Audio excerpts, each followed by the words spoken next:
Welcome, everybody, to the CrossFire podcast. I know you guys are anticipating tonight. To be honest with you, so am I. It's been so much banter on Twitter and this and that. It's good to kind of all of us get together, talk a little bit, get this out in the open. Let me run down with the longest goddamn intros in podcast history. I'll start with my usual suspects. The one, the only, he's now officially a pirate himself. Crap Gamer. Swap me deck. Yes, swap me deck. It's such a great game, dude. It is. It's awesome. Yeah, like you know what? I love that game. I have like I said, like it might not be for everyone because I know when you were playing it, I was like, but even yesterday, like me and Gray played it. We went out on that 2-man boat, which by the way, that thing can actually turn and you can see. So like we were having a really good time with that. And you just learn things. Like remember how we were like, even when we were playing with you, Mooch, you turn the sails, you cut them a certain way and you're faster. It's like it takes a lot of teamwork and stuff. And then of course you got people that screw around and like that game. No wonder that game, and I've been calling it. I said a long time ago that game would be really good. Now with GamePass, who the hell knows? We probably won't get any numbers. They'll be like 1 billion kabillion hours put into it thanks to GamePass, which saw a 0.47% increase. 40 billion waves hit, and exactly. We'll never hear any kind of legit. You listen, any kind of legit numbers again, but yeah, it's a 4-person team. It takes a lot of people to make that game function. You know what I mean? And like a friend of mine I know personally, and we'll get into Sea of Thieves in a second, but like realistically, he says to me, you know, Mooch, he goes, I don't know if this thing's really going to be the game that I want. He goes, I went on, I played the beta. I said, did you play with friends? He goes, no. I said, well, come back to me later. Because the whole point is not that you can't go out there and take a small ship and do it yourself. You can. But really, like you said, crap, one's got to man the sails. One's got to take care of driving. One's on the map. And one is bailing the water and fixing the boat if somebody crashes into a rock. So, I mean, there's a lot going on. And then, God forbid, you end up getting into a sea war. But I mean, it's crazy. Oh, you know what? Like, that's another thing, right? Like, so yesterday we were like, you know, because something happened, you know, like it's a beta. So there was a glitch. We took our treasure back and it wouldn't like cash it in or whatever. Right. So we had nothing else to do. So we were waiting there and we were like, oh, well, maybe we'll hop on PUBG. And just as we say that, this other ship comes up and jumps on board. And we're like, so then we start like, I literally, this dude had like the big pirate hat and stuff. So, you know, he's been playing like a lot. So I took out my sword, man. I just hacked the crap out of him, and I was like, and then we chased him, and then I hit a rock and we sank. Something you don't know that was Craig Duncan you attacked. But go ahead. Yeah, probably. I mean, but like that just it just goes to show you know what I mean. And I'm sure that they're gonna get, because one of my big complaints, there's not a ton, but is the fact that the worlds probably aren't as populated as they should be. Because it's rare that you run into somebody, so much so that it's like one of the whole ideas is you're supposed to worry that, hey, should we go get more treasure right now, or should we take this one treasure that we got back and cash it in? Right. You know? Right. So to me, it's like you got to have that little bit of fear introduced as well. So I got to take that to heart as well. So. Well, that, my friends, was Sea of Thieves and CrossFire. Good night, everybody. Thanks for coming. So, no, what we'll do now is I'm going to go through the quickest intros. I got Xbot448. Welcome to the show tonight, buddy. How you been? What's going on, everybody? Yes, it is the Xbot448. And, guys, I have to say I suffer from aquaphobia, but I still highly, highly recommend Sea of Thieves to everybody on the panel, everybody in the chat. Let's hell is aquaphobia? It's a made up. It's an Xbot term for seasick. Yeah. Hey, do you write for Polygon? Oh yeah. I'm trying. He's applying tomorrow. It's my tryout, man. What do you think? You think I'll get in? You always have my vote, Xbot. Dude, come on, dude. All you gotta do is say, hey, you know, I got seasick on this game. It's terrible. or you say something like this. Sea of Thieves is pretty good, but imagine how it'd be on the PS4. Wow. Megaton. Great. Right? Like you gotta do that. Like I could do that, but I might throw myself out the window afterwards. You guys see the legit article from this place? It's like asking Sea of Thieves PS4 release date. Yes, I saw. That's ridiculous. Like literally, it is laughable.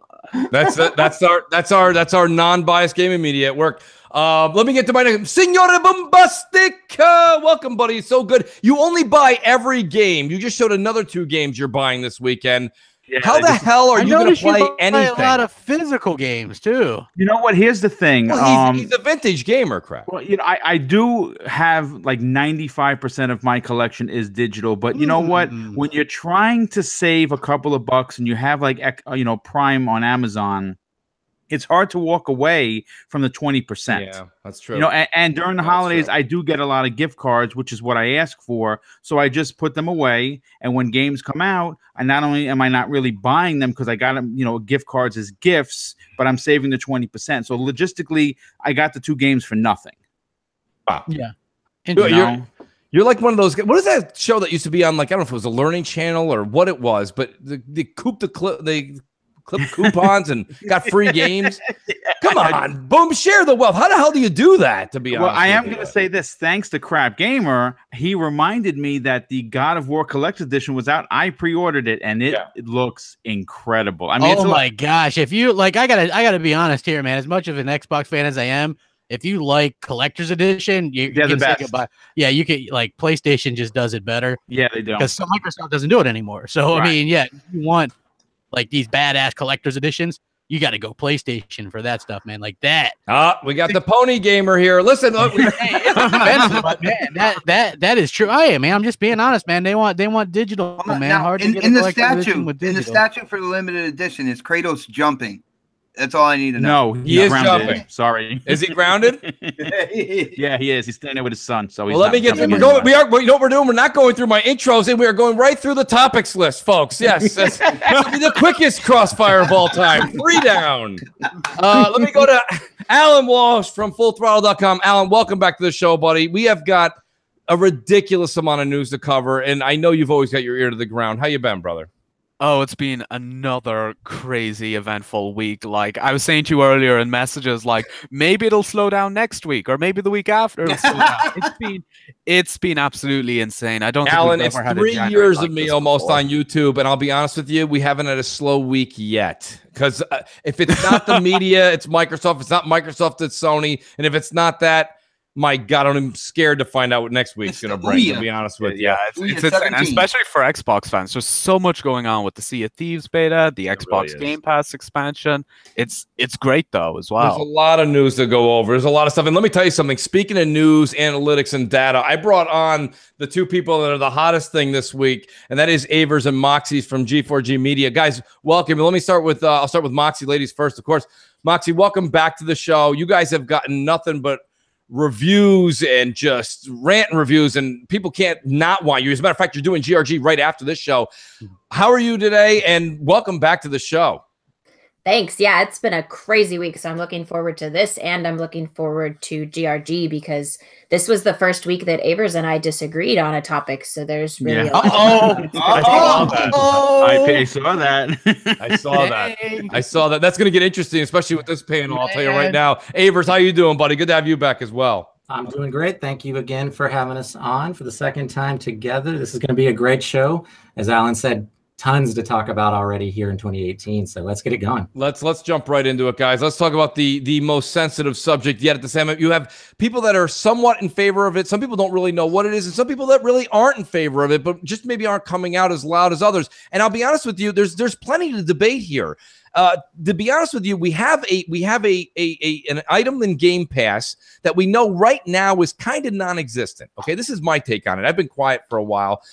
It's a non-existent thing. It's been out for quite some time. Nobody's really utilized it. The 30-day pass that came in everybody's Scorpio edition, okay? Everyone's been giving those away. All right, so don't tell me. You can't sit there and tell me up until this announcement that it was the greatest thing since sliced bread. People were giving that away like they were giving away, basically like those candy corns at Halloween. Nobody wanted giving them away because they already had it, though.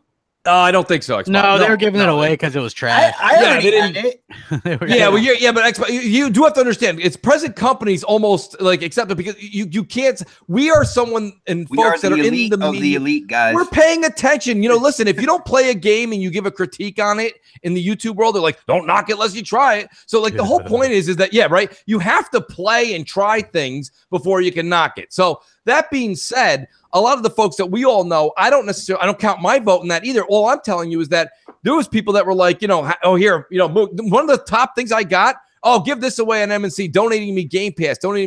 Now that this information's come out, I don't see that very much. Is that a telltale of stuff? Well, you don't know. We'll see. But I mean, let me open it up here, and I do want to kind of bring Moxie and Avers because they were really, really and crap. All at the forefront of the news and kind of the social media this week of what's been going on.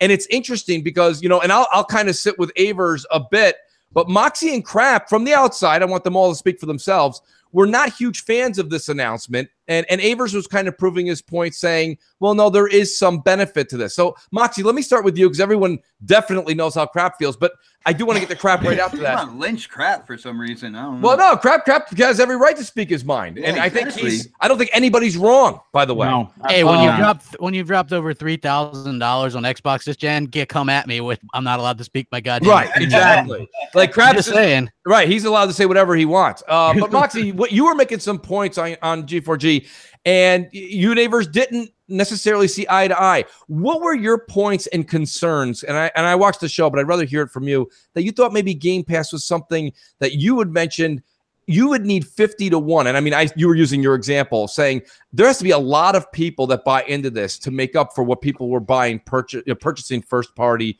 exclusively, whether it be hardcore or casuals. Yeah, so that's I guess I'm kind of team Crap on this. We have some different points. Yeah.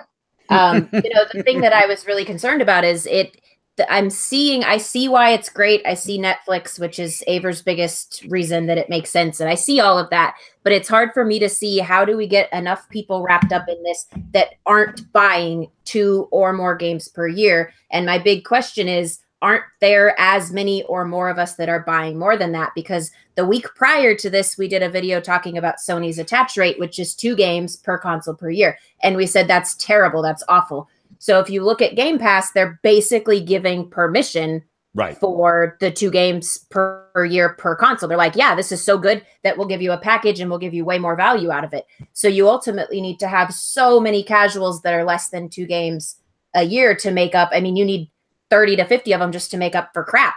And everybody on this panel is like that. And there's a lot of us that are spending thousands of years. They cost themselves, not at a spite or anything, but I got a free year because when they did the Xbox One X thing in New York, got a year of Game Pass, right? Guess who they gave it to? Me and Mooch. We were giving that shit away left and right. That's right. Month codes, year codes. You know what I mean? Nobody wanted it. Entered it in, I think, in January or something. So I'm good till next January. I did. I canceled my Sea of Thieves pre-order because why would I pay money for that? Yeah, so did I. I'm not going to buy Crackdown 3 because why would I pay money for that when I can get it included for free in this thing? And also State of Decay 2, Forza Horizon 4. Shit, I'm good. They lost out on hundreds of bucks. They lose a lot of money off that. I'm the Crap Gamer, baby. Woo! Yeah, that there's was a lot of people like that. And I always get the $100 and some edition. I always get, the most expensive editions. And so for me, I'm like, this doesn't make sense. And then you start to think about when it does make sense. Well, it's not going to make sense when it's just on Xbox, folks. Anybody that thinks this thing's going to be a hit on Xbox alone, not going to be. There's not enough people. There's not enough people that are going to get this. I don't know anybody like my friends that I game with on a regular basis that download games with gold games at all, right? Right. They do. That's advertised on the dash. They advertise. Most people put their game in and they play. They don't switch over to the Mixer tab or this or that. Right. You know what I mean? If they put their game in, they play. Microsoft does a shit job of advertising. Netflix, but Netflix is popular. Why? Because it's on hundreds of devices and can reach hundreds of millions of people. Xbox One can reach maybe 25. Well, now, but that being said, though, Crap, and let's use some of the numbers that Moxie and Avers have been using on their show. Like, ultimately, you said it yourself. We can't just sit here and say that Microsoft's plan is to have this on, right, iPhones and everything, right? That's their future goal. That doesn't mean that Xbox 2 isn't coming down the pipe. We know that's already in development. So this isn't going to be something tomorrow. No, you'll see it, but the biggest rumor right now is they're really going to make their plans known at E3. Right, I saw you right. Like there's like on the Switch, that's a possibility. I know people don't want to believe that. Tablets, phones, all this stuff, right? Like a set-top box. You know what I mean? They're really trying because they get their ass whooped in the regular traditional sense. And instead of doing what they should have done, which was take their lumps this generation, come out hot next gen with real exclusives on a more powerful box for a less expensive price, And well, but here's the thing, though. But crap, now here's my point. I don't necessarily think you're wrong right there. But realistically speaking, every single thing from cassettes to VCRs to digital, everyone was like, "Oh my god, those big look like records that were discs." Then we did CDs, then we did DVDs, then we did Blu-rays, and now we're at digital. So I mean, realistically speaking, today, tomorrow, and the foreseeable future, you're 100% correct. But realistically speaking, to sit here and tell us all, and you know this yourself because you're very tech savvy, in 10 years, if Sony stays traditional for too much longer, they're the ones that will ultimately be behind for non-traditional. But they don't push it because nobody cares. They don't care today. No, everybody and their mother thinks that streaming is going to be the future. It's not. You know why it's not? No, because no matter how good your internet is, there's always that lag, that input lag. And Microsoft's not doing streaming, right? Well, they will in 3 years. Nah, you know, we don't know. We don't know. No. Phil Spencer said that they will. They have the tech within the next 3 years to do it, but it's still not going to be. I don't think that streaming is intended for us. I think that streaming is intended for other people. You know, like the tablets and the phones, other devices that can't run the game. Yeah, that I think, or the set-top boxes or the smart TVs, because that's what they're trying to do. How is that not a smart thing, though, man? Like, I think it's a pointless waste of resources because we see that was already a failure with PlayStation Now, right? Like PlayStation. Yeah, but PlayStation Now is a streaming service, and there's a tremendous amount of lag for any game that you play, even if you're playing PS2 games. Yeah, well, that's how it's going to be as well. Well, let's be honest. Their servers are put together with duct tape, straw, and But no. They bought Gaikai, which had servers strictly for this. And it still sucks. The problem is not that. The problem is you can never get a one-to-one. 5 years ago, man, and didn't do anything. Listen, you can never get one-to-one gaming from a streaming service because it's not actually you're playing it. No, I understand that, man. And you know, even if I disagree with you about what's coming down the line, what you said about other devices, I think that's absolutely spot on, and I don't see how that would necessarily be a bad thing to like all the. It's essentially them going third party. Yeah, but crap, we've said this on other subjects. We said that Xbox was completely Xbox was bashed though before because we said Kinect came too early. Now everybody has Alexa, right? And we're saying that streaming right now, you're currently correct. It is not the way to go, but we can't say never because in the future that may be different. And listen, let's use something completely different here. The XFL by Vince McMahon in the WWE didn't work in 2001, but it's got a hell of a shot in 2020. My point being is that just because something didn't work before, and we were all advocates of this, we've said that Microsoft's been ahead of the curve, and then they dropped. I've never said that. No, you did. In 2013, they pushed Kinect. No, hold on. They pushed Kinect. They pushed DRM. They got slapped on the wrist, and they backtracked. This time they're saying, look, we already have data with Netflix, okay? Not saying it is Netflix, but they see where people are going with everything like that in Amazon Prime. They know that's the future. They know holding a disc in your hand is old. That's not going to work anymore. They are like, we're not going to get slapped on the hand a fifth time. We're going to go forward with this, and Sony will follow suit in a matter of years. Sony already has that. No, they don't. They have PS Now. That's not the same as GamePass. They have a shitty rendition of it. I'm just saying, here's the thing. Here's what Sony does that's so brilliant. They manage to introduce these things, and they don't push them down your throat. When Microsoft announces their streaming service, are they going to do it like Sony does? Hey, you know, we have this option for you guys. They're going to be like, boom, boom, boom. Microsoft introduces the future of gaming. Gaming. Yeah, but why is it? You see, we're talking about Game Pass in the situation right now, crap. And that Game Pass on other devices. Here's my problem. That's not the same thing as you're jumping to the next level. Here's my problem, right? My problem isn't Game Pass in and of itself. From the outside, it looks like a great thing. My problem is that it's clearly Microsoft conditioning people to get off of traditional consoles, to get off of owning your content and getting used to that. I don't think so, dude. I just think you don't piss off retailers like that. Here, I'll tell you just strictly from my GameStop. Small ass retailer? No, not just that. Listen to what I'm saying. All right. My GameStop, after this announcement, took all their Xbox stuff, put it in the back corner where the Wii stuff used to be. There's no more adverts for Xbox in their store. They have contracts they signed for those deals, crap. So they can't just do that. Listen, they're not. They didn't get rid of the stuff. They're still in the store. There are deals. Listen, I used to run my own Funko Land back in the days, and I'm telling you for an absolute fact, if you break one of those contracts, how is that breaking a contract? Because store location's big. It's your real location. Yes. Yeah. It is absolutely. It's still in the store. Listen to me. It's still in the store. They just switched it around instead of being right when you walk into the right. I'm telling you from crap. If that's true, hey, shots and send it out. Boom shot. Yeah, I appreciate you telling me what my GameStop's doing, bro. But I was just there, and I can tell you that I was there the previous 2 weeks ago, and the stuff was in the right when you first walk in, and now it's pushed in the back. Take shots of it and send it out, because that would definitely get attention. It would get attention. And it's at all of the GameStops. That means that something changed. I don't know in if their it's bill all with at the GameStops. Right, I might can be. tell you about.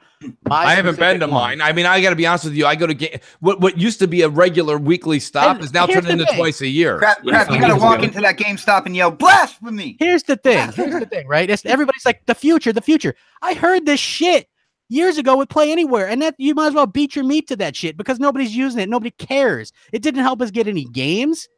It didn't help us. It helped us get nothing. I heard how we were going to get so many exclusives because of it, because more games equals more exclusives.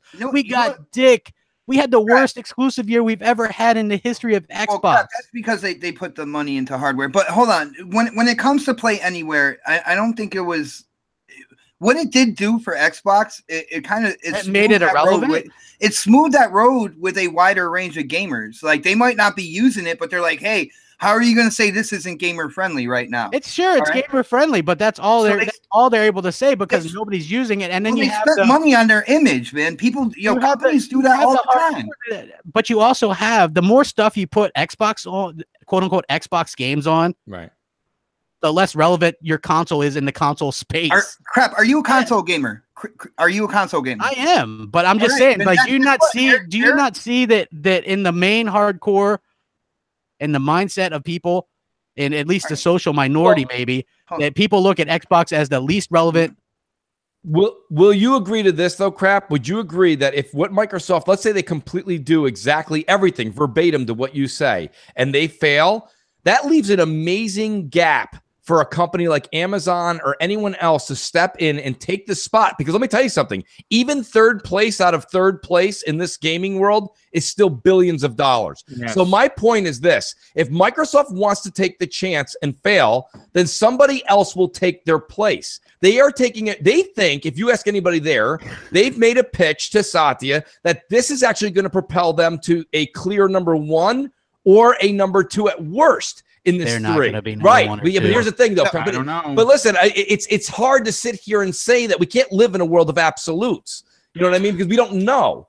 And you all seem to have your mind made up. A lot of the people in the chat have your mind made up. Like, it's fine, man. It's all not all good. Mind made up. Here's what I'm saying. But you have your mind made up. Everybody knows. Yeah, I have my own opinion on it. You guys have your opinions. For me personally, I'm saying we got to wait because it's too far out. It's a little bit one of those things. Yeah, but by the time you wait and see, it's too late. Xbox is an app somewhere. Well, I've got a couple things I'd like to say about that, but I have a question though for the two that have come out against this crap, and then Moxie. Do you guys think that this is going to bring more first-party games to you two in the future via this platform? No. I do, only because they're going to push this. Listen, right? Okay, look, we're all very tainted because we had a terrible 2017. There's no doubt about it, right? Speak for yourself, Boom. No, I'm not here for me. No, I'm saying we all played games. That's you mean exclusives? Yeah, it was a shit year. It was a terrible year for exclusives, so we're all a little tainted in regards to that. You have to understand this year already with the 3 announced titles that are first party. Okay, we're gonna get at least another 3, and I say at least another 3. We could get another 5 before the year is over. Because why? They're gonna push the S out of this program, and they're gonna say, look, these 8 games are hitting high numbers on the Metacritic, and you can get it for $10 a month. They're going to promote the shit out of it, man. Absolutely. Every time there is a game that is coming out, and listen, I've said it, and I privately and personally, how I cannot stand their marketing. But this is going to be a different Microsoft moving forward. And I think that every time a game is going to launch, that's going to be a first-party game, it is going to be plastered over everywhere. Absolutely. And people are going to be like, you know what? I'm going to try this $10 a month thing. They're going to play the game. They're going to say, this is incredible. And just like many services that we all pay for that we forget about, people will forget that they're paying that $10, and it's going to keep being paid and paid and paid and paid and paid. And that I don't like promoting that whole people are going to forget the $10. What I think is going to happen is, right, for people who try it out now, like say Sea of Thieves comes out and they're like, all right, they absolutely love Sea of Thieves. And then they look at Game Pass like, holy shit, I could play Soul Calibur 2. I could play Fable Anniversary. And I only spent like $10 out of that 60, and they're gonna keep that service, man. I feel like they're gonna do that. What's Moxie's take on that question? You guys are children, man. I tell you, man. Moxie, what's your take on that question? Do you think this is? Yeah, why don't you hear Moxie's take on it? Okay. Yeah, here's my take on it. I'm not saying it will or it won't. I can see the subscription model and I can see why it works. What it depends on is how many people sign up for this that either don't have an Xbox or they don't buy 2 games or more per year. They're not hitting that $120 a year mark. All the people that are under that mark have to sign up for this, because right now there's been hints that GamePass isn't doing that well. That's why they're pushing it this hard. So they have to equal out how many purchases are coming in from people like us that really do spend hundreds, maybe thousands a year. So I'm not saying yes, it will or no, it won't. If it crosses the line it has to cross to become more profitable than the current status, then yes, of course it'll get us first party games. But if it doesn't, and it doesn't loop enough people in and it's not marketed right, then no. Listen, let me also point this out, that like a lot of people have giving, or misinformation when it comes to how many people use Xbox Live, for example, right? Like how many would you guys figure would have to sign up for Game Pass and use it for the full year to really make Microsoft money? Because versus how many people are going to just use the month when an exclusive comes out, or use the free code or whatever. So you're saying people are going to cancel?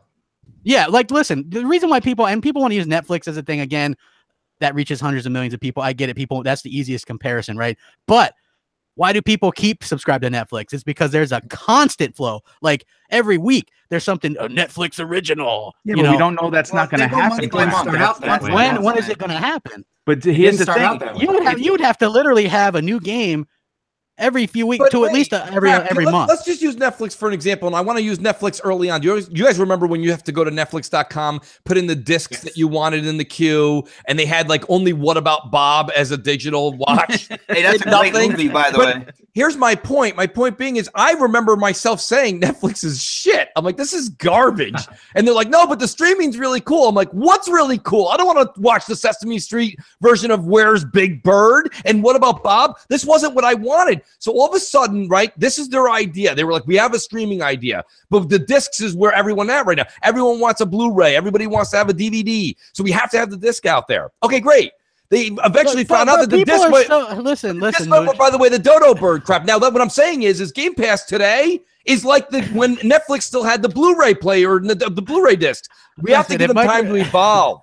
Microsoft doesn't have the first-party lineup to really push this as anything. Right, and that's what goes with what Avers was asking. If you go with what, even like, I'm not a big Michael Pachter fan, right? But this isn't a console selling thing. Nobody really knows about it. How are they going to push this service in an advertisement? I'll kind of roll with you with that crap. I agree with you. I don't really think this is a console selling thing at all. And that's the point of the matter is I still think if somebody wants Sea of Thieves, they're still going to go buy the game. They're not going to do this $10. Everyone I've talked to, when I say Game Pass, they say, God bless you. They don't even know what I'm talking about. So here's the thing. But you got people like everybody thinks, like if I were to ask you guys, how many people pay for Xbox Live? How many people do you guys think pay for Xbox Live? Well, I think what's the numbers they said that are active? Fluctuates all the time. No. They say this is what they use. They go, right. We've got 58 million monthly active users, but that's not paying users. They're lumping together Xbox Gold, Xbox Silver, their mobile, and PC. Yeah, right. That's true. So that's what they're saying. I would say, like, if you just want to be real as Xbox fans, we can say they've sold probably 35 to 40 million Xbox One, right? But you're going back a year now? No. That's being genuine, generous. Actively, they have probably 27 million people that actively, pretty much all the time, play their Xbox or use it. right? So 27 million. Out of that 27 million, you probably have on Xbox One alone 15, 20 million people pay for Xbox You're basing Live. Would these be my numbers guess. off of what kind of analysis? How do you get this is my own personal opinion, right? And then what you do is you look over, because everybody assumes that there's more Xbox Live users than PSN users, which isn't the case at all anymore. No, right? I don't know about that, dude. I listen. No, a lot of people buy their Sony PlayStations announced, and they don't pay. Yeah, and you listen, Sony. We're talking. Sony announced. Listen, hold on. Let me finish what I'm saying first, because I can link you guys to this fact. Over 77 million monthly active users on PlayStation Network. Almost 32 million paying PlayStation Plus, and that's their own numbers. 32 million, and it fluctuates. It'll go up, it'll go down.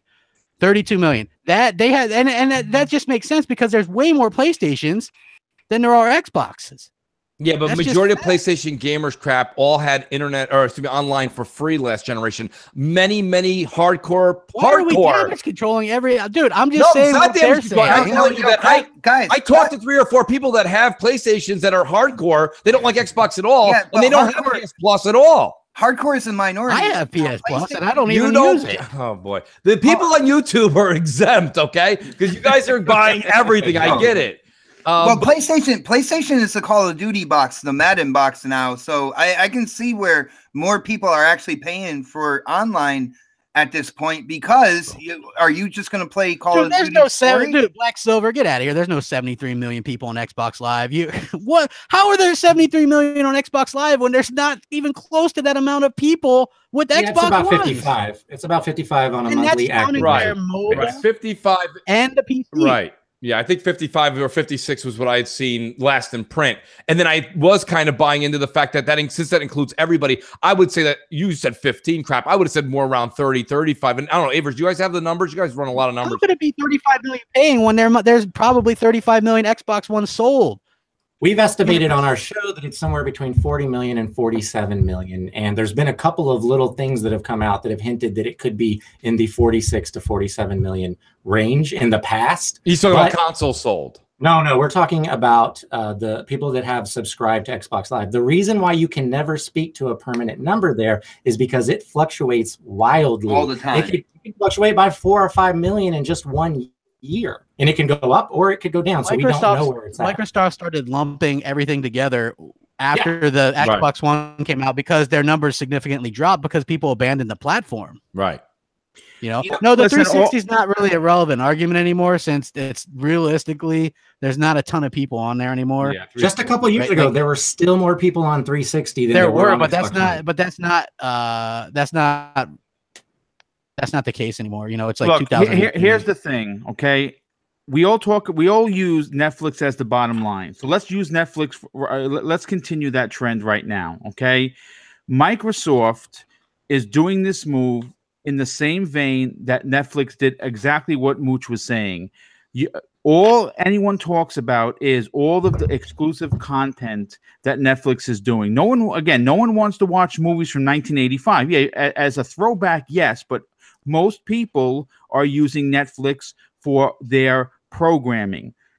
You have to understand that, yes, right now we are stuck with the mentality that Xbox had a terrible first-person preview for us in 2017. None of us were happy, and for good reason. Mm-hmm. Moving forward, they are going to have. It doesn't have to be a $60 million game to be a good game that's exclusive for Game Pass. Right. Okay. I think Game Pass is going to have legs, though. Boom. Don't you think? And I want to present this to all of you guys. Microsoft has to kind of do what they're doing and then do with the Netflix. They have to expand. Okay. Yes, I need to see I need them to come out on E3 stage and say first party games, day and date. And now we are pleased to announce with Todd, whatever his name is there, Todd Howard, we're going to have Fallout 4, whatever the thing is, day and date. Not going to happen. Listen, maybe that won't. But what I'm saying is that's what separates Game Pass from moving forward. If they don't get third-party support day and date, then I disagree. It doesn't need third-party support. It's not going to get third-party support. So it probably won't. Not 100%. Yeah. We've got to kind of look at some of the writing that's been on the wall here. So we got to kind of go back just a few months. They've recently promoted Matt Booty, who is largely being credited for the success of what's happened with Minecraft after the acquisition, after purchasing it and Mojang a couple years back.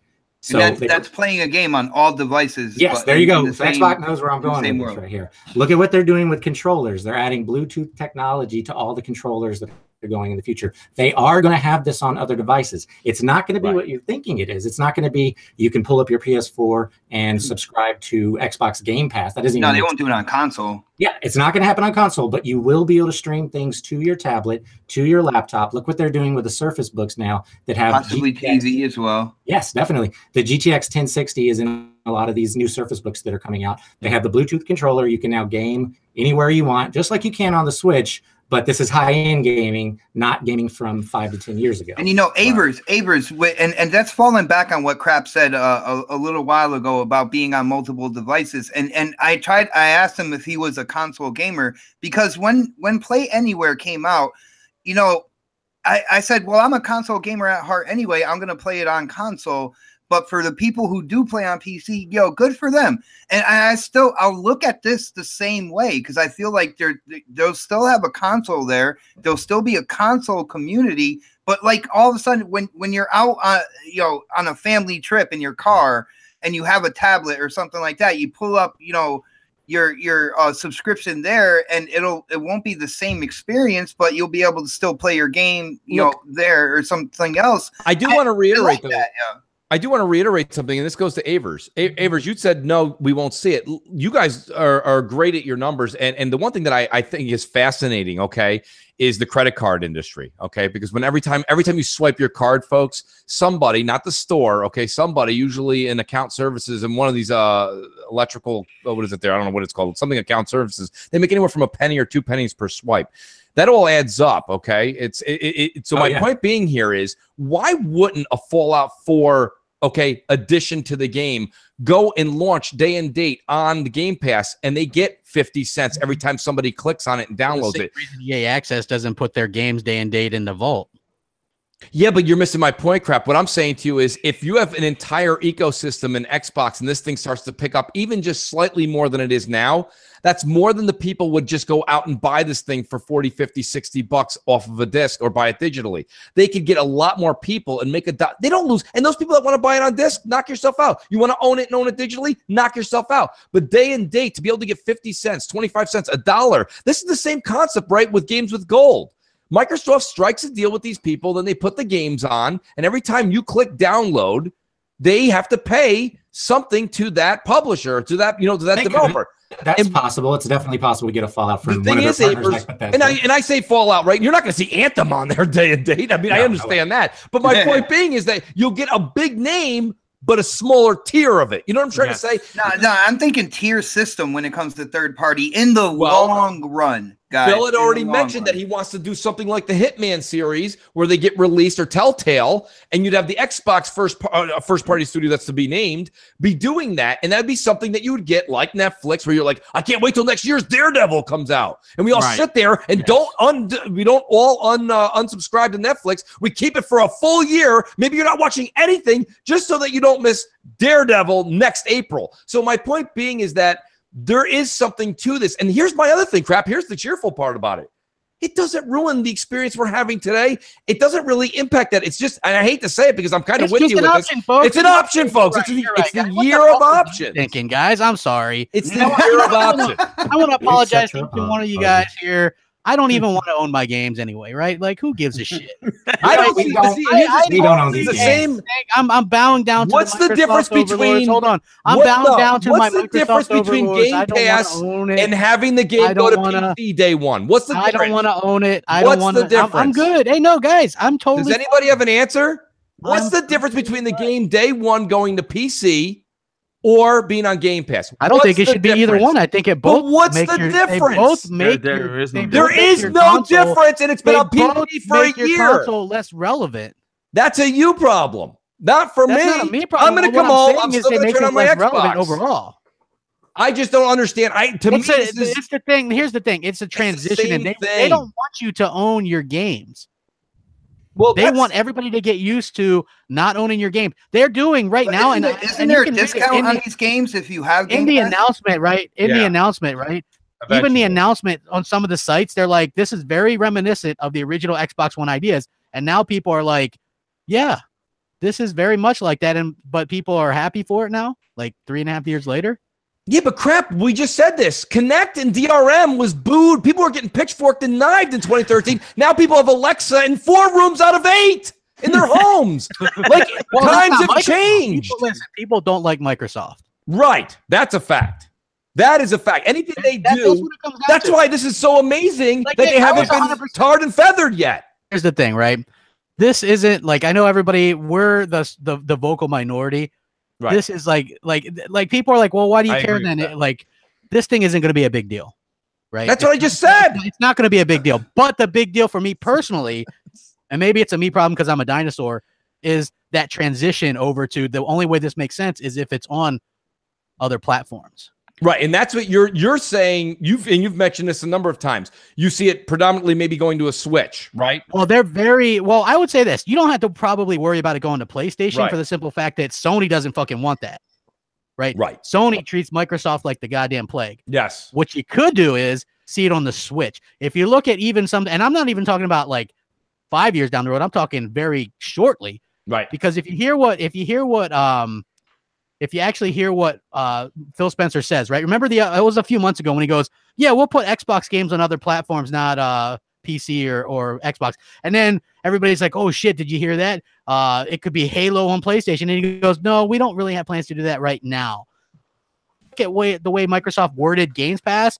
Mm-hmm. Like at first I'm like, does that mean that the exclusives are staying in there permanently once they're there, or just the exclusives are a permanent part, like meaning they'll always go in? Right. Right? Like they're not very clear on that. No, I'm more devices. Go ahead, Boom. Like I'm not really sure if like what it means because there'll be a permanent Xbox exclusives will be a permanent addition or something like that to the Games Pass. What do you call it? Aaron Greenberg already came out on Twitter and said directly that the games.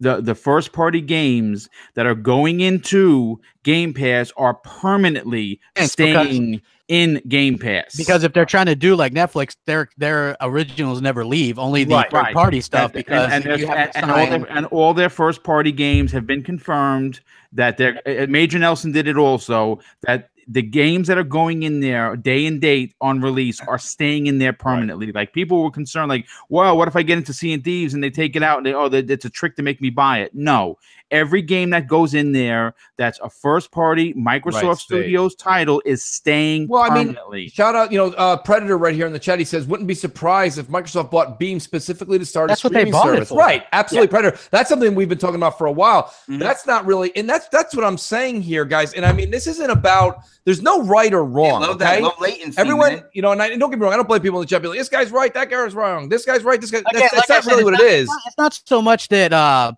the Game Pass itself. It's just the transition over to that. I prefer it not to be that. But and crap, will you admit that maybe if this is a folly and they fail, I mean, they're gonna find out a lot sooner than we are because. This era is still. I mean, no, they won't admit it, but who cares if they admit it or not? They'll have to. I mean, look, they haven't even really 100% admitted that Play Anywhere is a failure. I mean, they did admit that there's no overlap where if you buy your game on Xbox, you played it on Xbox. If you bought it on PC, you played it on PC, meaning you didn't use Play Anywhere. That's exactly the thing. Is Play Anywhere was this huge initiative that they were so excited about, and they thought that we would like this so much, and they really put all their resources into that. And Play Anywhere went nowhere. So it's not that I'm saying this can't work. It's just that I'm saying it's like you have to see how much progress there is. And check to the point too. Like, how did Play Anywhere help Gears? It didn't, because it got so bad with the amount of people playing online on PC. They kind of forced you to crossplay. You know what I mean? Like, and this is my point then. I called this back then and I was upset and people were like, crap, you're just hate on Xbox. I love Xbox. That's the thing. I'm fucking passionate as hell about this shit. Right. And if you guys don't like it, then you don't have to watch or whatever. And that's fine. But at the end of the day, you know what? Like I said, over $3,000 I've invested into Xbox this generation, including an Xbox One at launch for $500, an Xbox One S for $400, not counting over 500 games that I purchased. So you're only really not going to invest in the future 120 a year at least on a couple games, and then possibly a third or fourth. It's not that. It's not that. It's the, like I said, it's the whole idea of being an app eventually, or putting the games plus. That's a good thing for us, though. We're going to get more games. But I heard that would play anywhere, bro, and we didn't. I don't think anybody was saying that would play anywhere. No. Listen, I have a million people tweeted me this. Crap, I was doing this whole fake Win 10 fam thing, right? Because people didn't. The whole reason I was doing that because everybody and their mother was telling me we're going to get more games from this. Can you imagine the exclusives we're going to get from this? It's going to be more games. You know what I mean? And it's like we got nothing. We got nothing from it. You know what I mean? Like, but this is my point, but crap. Can I just say, and I'm going to agree with you here. We got nothing from that. We got nothing from Play Anywhere. We got nothing from Quantum Break being day one on PC. And you know what you're going to get from this? Most likely, a little bit better. But this is also the same thing. Crap. It's nothing. That's what I'm trying to say to you. Like, Game Pass in and of itself is nothing. 100% agree. This is not even going to be a blip. I would say less than 2 million people subscribe to this, right? Or stay subscribed long term. Right, well under 2 million. That's not even. I know because they're not planning on it being a success for Xbox. Like I said, they're planning on this being a success when it's able to reach 100 million people or more. Yeah, that's exactly my concern. That's exactly my concern because if it doesn't become huge and it doesn't subscribe enough of the millions of people that have to wash out the difference in people that buy all kinds of games every year and people that don't, then it's kind of hard to back up off of this because you've got retailers that are not going to be, and obviously retailers are kind of a lost cause for Xbox, but they're not completely lost. So if you make all these retailers mad, then you go to back up and go, oh, whoops, this Game Pass thing isn't working. You can't really say whoops and back up. That's where my concern.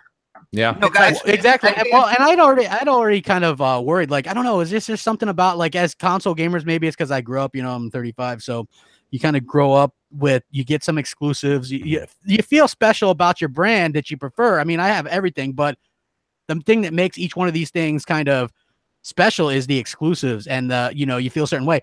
Microsoft has take away exclusives, though. Crap. It does because they're on other like what we're hearing is it, and you can even ask someone as down to earth and as neutral as someone would say Rand Outdoor is. Him and me were talking back and forth on Twitter. Neutral, maybe. He was saying that he sees it the exact same way I say it, but he just doesn't care about it, which is fine.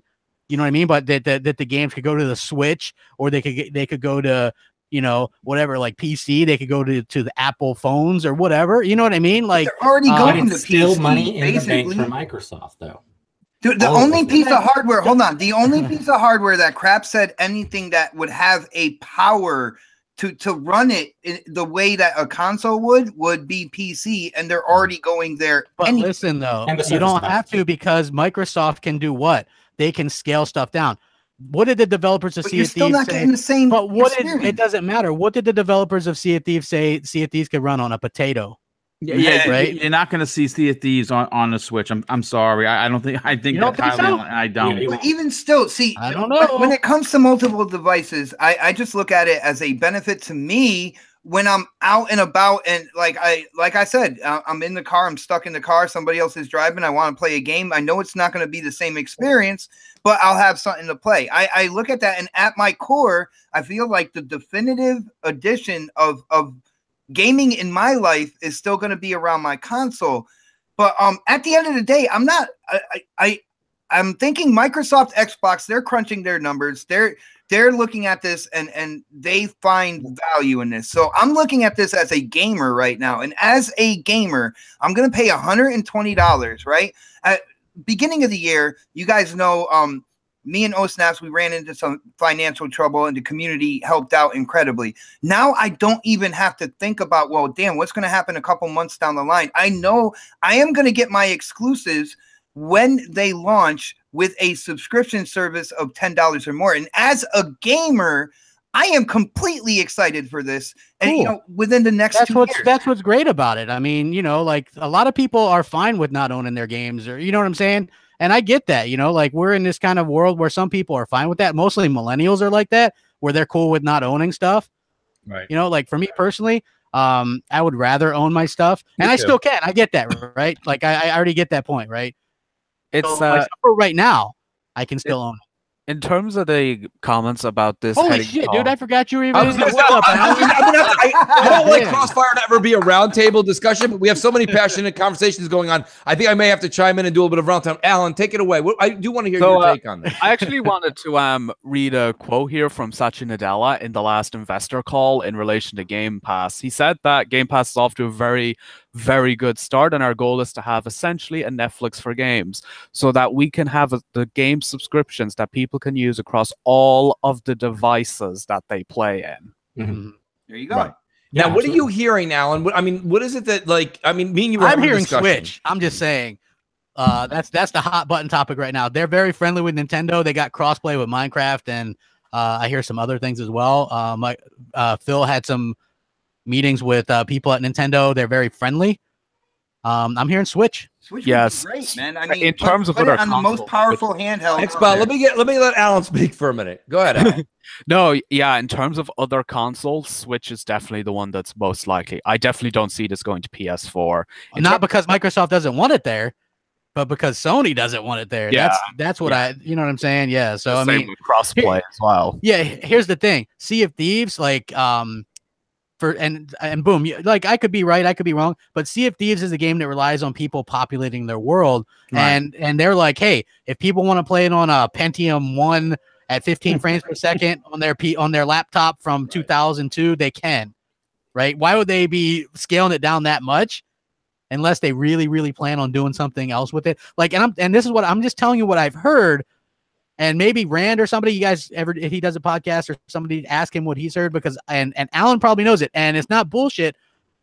The ones that we're hearing that Fable was being made by Playground Games, right? So it's not some kind of bullshit stuff. I'm just saying. And if you guys are fine with it being on and it's the future, then that's fine, man. I'm not gonna fight it. I'm saying, like, we're talking about this because that's what we do on podcasts. Mm-hmm. At the end everything of the day, you're saying equals more money for first party development. How is it first party if it's on if it's on everything? No, but what he's referring to, crap, is that okay, if they get $10 a month from, I don't know, 5 million Switch owners, all of that money is is literally just going into their bank account. Absolutely. Which gives them which then they how is that different from being third party? It's not, but here's the thing. With the money they're going to get, let's just say hypothetically goes to the Switch, and people are like, wow, this Game Pass thing is really something else. And again, I don't see it happening, but fine, whatever. Let's say it happens. All of the money that they're going to get from the subscriptions is going to be money that they could invest into first-party games for exclusive content to that Game Pass. That it's just a wheel that keeps going around. I'm going to just say this. Money, they develop. I'm going to put this out there, and I think you guys will all agree with me. Every one of you, I think, well, I don't think Phil gets that seat at the head table that he has if this pitch wasn't made, because this is the pitch that Satya wants to hear. You heard Alan read the quote. So all these things, crap, that we've been saying, and not just crap, but everybody that we've been saying on these podcasts for the past year, we're like, Phil got a seat. We finally get a word at the table. All this and that. Everything you've ever said, if you've ever said any of that, this is because he went there with making Xbox a partial service. And that's why Satya was like, you're able to get those games on all of those types of devices, maybe even a Switch. Yes, I can do that. How? Show me. And he did it, and that's why they said, you know what? You make this work. And he showed him the infrastructure. He pulled a seat up to the table. That's why. So really, as much as we're saying it's bitter, there's a sweet side. And the sweet side is what, Avers was saying, what Boom was just explaining, is that, and what Xbox apparently going to enjoy, is that really, if this does anything, it just does better for Xbox. It really doesn't hurt them. Xbox is what at that point? Who cares? They're making games that you like Halo, right? If you like Halo, this ensures 6, 7, and 8. I'll go and I'll play Halo on a tablet in a car. But at the end of the day, hold on. Right. At the end of the day, I can't wait to go home to my console, which I feel Xbox will still make. Right. That is a for the foreseeable future. Right, yes. All right. So I'll play it on my tablet or whatever in the car, but I still can't wait to get home and put on my full-blown experience with my console and go in more, whether it's more multiplayer or something like that, at home on my console. I believe there is a space there for everything. Right. You know, the one thing that I find interesting, this is the third time, and just maybe it was the fourth time in this generation, where Sony just sits back. They let Microsoft go out there and do things they first. They got to be laughing. Oh, I don't think I don't think they're laughing. I think they're crunching their numbers to see how they could do it. I think. Well, I think it's a little bit of both. To be honest, I gotta say this though. I just again another thing with the Game Pass thing. It does seem like direct-to-DVD movies to me.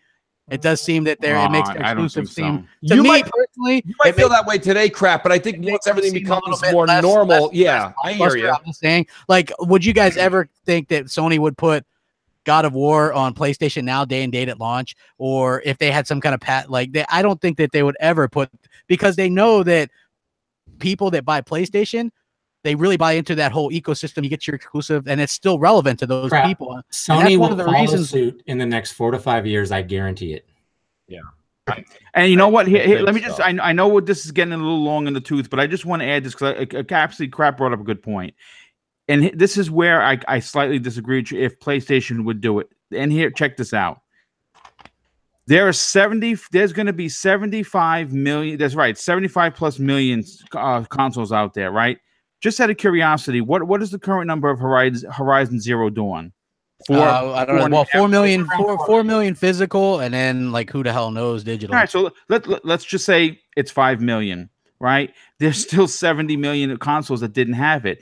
Don't you think Sony would rather have someone paying $10 a month instead of trying to sell those 4 or 5 million copies? Well, I think what Horizon Zero Dawn did for Sony was reinvigorated the fan that wants that single player experience, because you have to remember that Game Pass, Microsoft is going to be doing games as a service, microtransactions. They want people to keep paying to play, right? So even though I love Sea of Thieves and think it's great, to get stuff with co-op, multiplayer, loot crates, loot boxes, all this kind of stuff, you're not really going to see big AAA narrative-driven stories because they don't want people to jump in for a free month or a free 2 weeks. Yeah, but they're already doing Halo, dude. Halo's going to – I mean, I'm not Halo. They're already doing Fable. Fable's going to be – But Fable's going to definitely have some kind of multiplayer element to it. You better believe it. Yes. No, it certainly is. There's no doubt about it. You know what? My guess is that here's what's going on.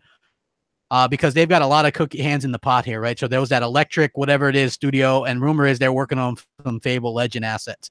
I think doing the Fable game, and there's going to be some kind of co-op with your buddies and and then I also think they're going to kind of resurrect the Legends multiplayer, and they're going to have that kind of. I think they're going to do some kind of multiplayer. I think they're going to. I've been thinking that as well. That Legends would make a decent multiplayer component. It wasn't that fun though. People were reporting that they were bored with it. They weren't loving it. Well, they could streamline it, do something else. But I guarantee you, Fable will have some kind of multiplayer element with loot crates and loot chests. You're not going to see a just single player narrative game. Yeah, you're not going to see some single player narrative game like you'll see Recore. That's a cheap little game. You'll see Ori 2. That's a cheap little game. Yeah, but you're not going to see God of War type or just a single player game with no multiplayer or loot crates. But here's the thing: Microsoft is not a single player console. It's a multiplayer focused console. So I don't see them. They're not. Think they want to try and draw in some single player gamers. I mean, they probably are. But you know what? Every one of their big games has a single player and a multiplayer aspect. It does, but it's very rare to get a good both of those. I mean, Halo. They do it with Halo. Listen, they do. Okay, say what you want about Halo 5. Yeah, we didn't like the story. It was horrible, but yeah, so you know what I mean. But like usually the Halos are pretty good with that. You crap. Yeah, so I mean, I just as far as I'm concerned with this type of situation, the reason why Horizon Zero Dawn is a success, and I've said this before, maybe it didn't make Sony a bunch of money, but it won them a bunch of single players. People are like, "That's my dog, PlayStation single player, baby." Right? Yeah, but you know what? The same people that were saying that didn't go out and purchase the game. Right, that's the problem. That is true. But they still bought their console, and they're still going to buy, some of their other games. This is all I'm saying. You know what I mean? Console, everyone keeps throwing that 75 million out thing, and as you can see, since Microsoft has been making money every quarter, and they're so far behind, and that 75 million really is kind of what Boom said, though. Crap, like everyone talked about it, and then nobody bought it. 75 million consoles out there, and how many Horizon games are out there? 4 or 5 million. Yeah. Like, come on, that's actually sad. It's a hologram, yo. That number is a hologram, man. It's very rare for any game. Here's what I want to say. I'm on another numbers. subject. I really don't want to do 2 hours on Game Pass, but here's my thing real quick. I don't want to say shout out to Delilah in the chat, who's been very, very informative. She's been saying this. So if Sony followed suit, or Sony was one that came up with this, nobody would be saying anything. They'd be like, bravo, right. Sony's so But you know what? Sony probably wouldn't have done it like here's the they never are the forefront. They're not the forefront. Now they went and took a leap of faith with VR crap. And that's still doing if VR was only on Xbox and not Sony, they'd be like, look at that. Kinect bombed, VR bombed. No, I mean, that's what they'd be saying. But Sony doesn't get the bad press. I saw the article from GDC where people weren't high on VR this year as they were last year. Like the developers. Like I see that stuff. Like I've seen the VR. But where's the articles where Sony picked the bummer? You know what I mean? Like it's not out there. So my whole right. And here's the thing that here like and this isn't like a lot of people are like, but crap, you're so down on Xbox, just switch to PlayStation. That's not something that's going to happen just because I don't enjoy the long term of that. You know what I mean? Thing, crap is realistically for me personally though change anything, especially in the next 5 to 10 years, because Xbox 2 is going to have a disc drive. Maybe right? I mean if probably it has a disc drive. It doesn't affect this. I mean it could. Well, they're going to have a disc drive. Yes, on the next one. Yes. So they'll likely do 2 SKUs, one with and one without, is what I'm thinking. You know what, Avers? I like more of a Steam type situation. We should say that more and more, but I don't know if even that's going to become I would hope they would do that because I want the one without it. But there's other people like I know. Shout out to Noof Nukem. Noof told me, he goes, "I'm Xbox. I don't care what they do as long as they keep taking they allow me to put my disc in the machine. I'm a faithful customer, and that's fine." What I'm saying is this right now, crap. And don't get me wrong. Even though I say this, I can't stand this too. I'm not a big fan of giving people that's why I'm an Apple fan, right? I don't need 75 different ways to have a home screen on my phone. I just want the one. Let me make sure it works and let me go to work. My whole point is I don't necessarily need the generation of options, but that's what we're living in. So what it is we've got Play Anywhere. Okay. We've had Xbox games day one on PC, and now we have Game Pass with day one games. Ultimately, right now, yes, we can all sit here and speculate. You said it in your last video, crap. You're like, this is just speculation. So you can speculate. I can't say you're wrong. I can't, because what you're saying, it holds water. But I'm not going to worry about it today because there's a chance it's not going to happen. It's my thing. Like the one thing that I'm learning is that, and I learned this it was somebody that I was kind of like going back and forth with on Twitter. Right. It just seems like there's a lot of I think Sony fans have way more brand loyalty, I guess. Remember when they started announcing some exclusives, like 3-year-old games would go to PS Now, and people flipped the fuck out. They were fainting in the stands. Xbox fans are just like, games as a service. Well, fuck, if you put the game on PlayStation, who cares? You know what I mean? Like they're just so lackadaisical about this shit. You know what I mean? I guess I wish that some of the Xbox fans would fucking like for me, I take the console shit like I do my football, man. Remember when I was fucking talking shit, and I like Magic Mike, but he's a Steelers fan. Fuck the Steelers when I'm playing them. Fuck the Steelers when they're playing anybody. They got their asses lit up by the Jaguars, right? Like but then we're friends after that again, right? Right. Like for me, it's I like that shit. Get your blood pumping. Talking about I don't want and it's a me problem totally, and I get it. I'm a fucking dinosaur. I like this. Like we all can still play Sega games, but I can bet you that we would all fucking prefer a dedicated Sega console to play those goddamn games, right? Right. Exactly. Right. That's all I'm saying. I don't want Microsoft to shift focus away from the goddamn Xbox, put it on fucking and keep eye on the prize, right? To me, the Xbox should be the main focus always. Right. But the problem is, crap, and part of your sentence, and I think it's funny. You're nowhere near a dinosaur, dude. You're young. Oh no, I mean, as far, dude. But what I'm saying is, but you said the millennials. Buy those consoles. The millennials are the ones that are going towards this digital not owning era, crap. Listen, here's my thing. It'll be great for them. Listen, I can't. I'm not going to fucking rooftop parties with their Switch. Right, exactly. But here's my thing. I'm saying to you, anyone that's listening to this show that has kids, has a nephew, a niece, and you see that they run and flock to the iPad. Play games on there more than they do the consoles. Own a damn tablet. But again, crap, we don't count. Like you just said, I'm going to agree with you. I'm going to call us all dinosaurs, except Moxie. She's young, right? I'm not going to say that about Moxie. She'll throw her shoe at me from long distance. But what I'm saying to you is that, in all honesty, like that's the way the youth is going, and they unfortunately, we said this a million times. It's a business. They've got to be. They're not thinking about me and you in the 5, 10, 15 years we have left in gaming. Yeah, they're not going to be able to compete with Sony. They're thinking about our kids' kids. They're like Doc Brown when he fucking came back to 1985. He's like, it's not you, Marty. It's your kids. What I'm saying is here's the thing, right? Like, if this is the last thing I'll say on the subject, Microsoft should have taken their lumps this gen, come back next gen, like I said, with a better console than Sony for a cheaper price.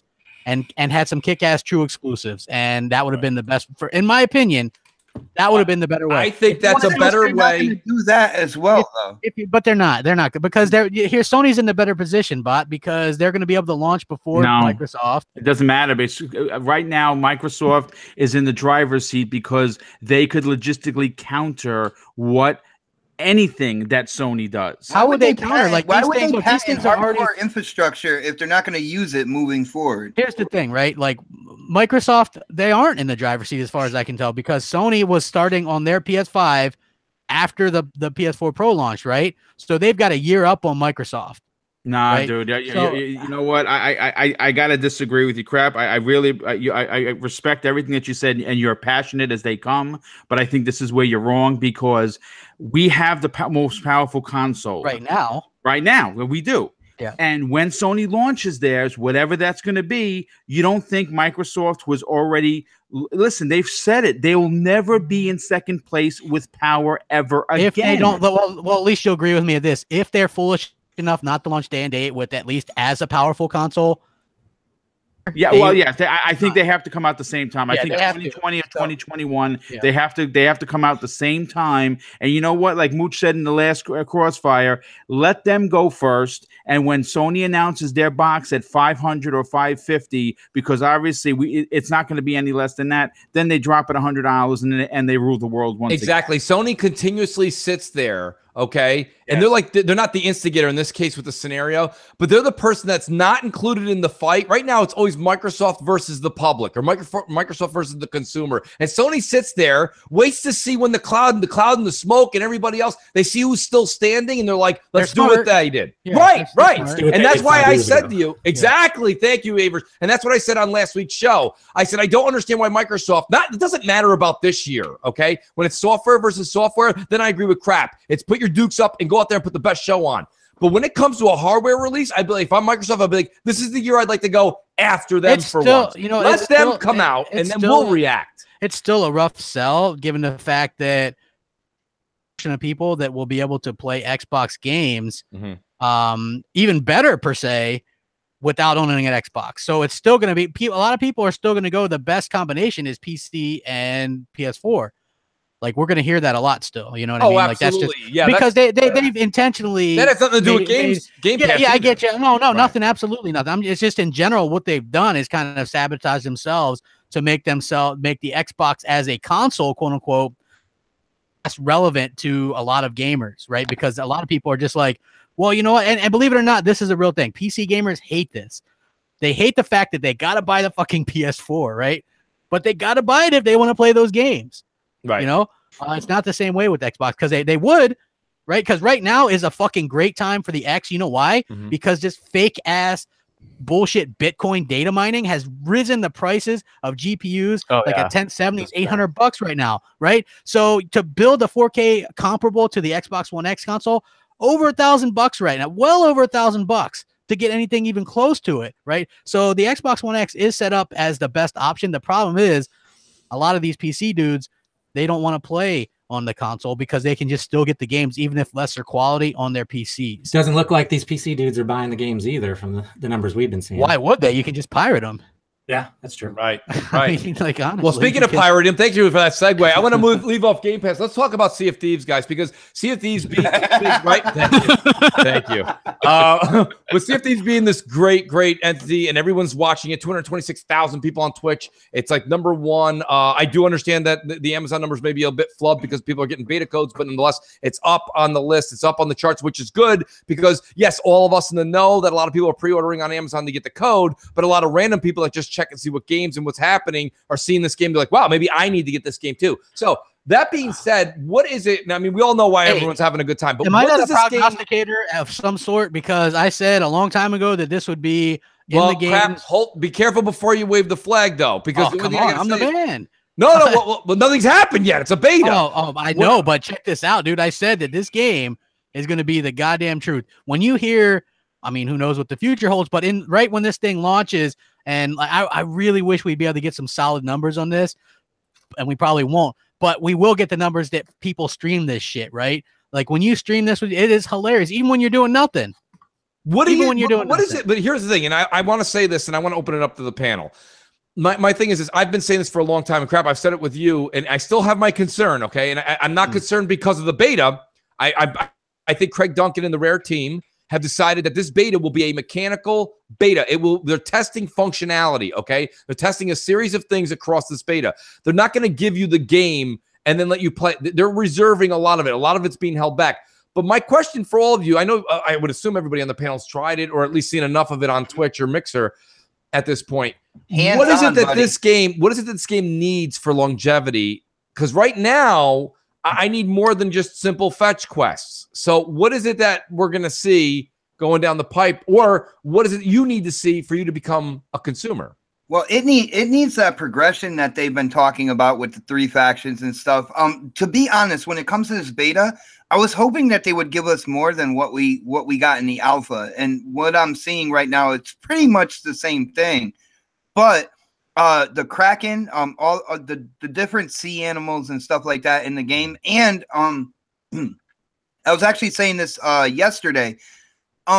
When we go off on a quest to get a certain treasure, like when we look at this island over to our left, give us a chance to be able to go there and find something, just something, whether there's a little story to, maybe somebody who was stranded on that island left some type of valuable or something there. Give us a little more that we can do that might veer us off of the main quest for a little bit.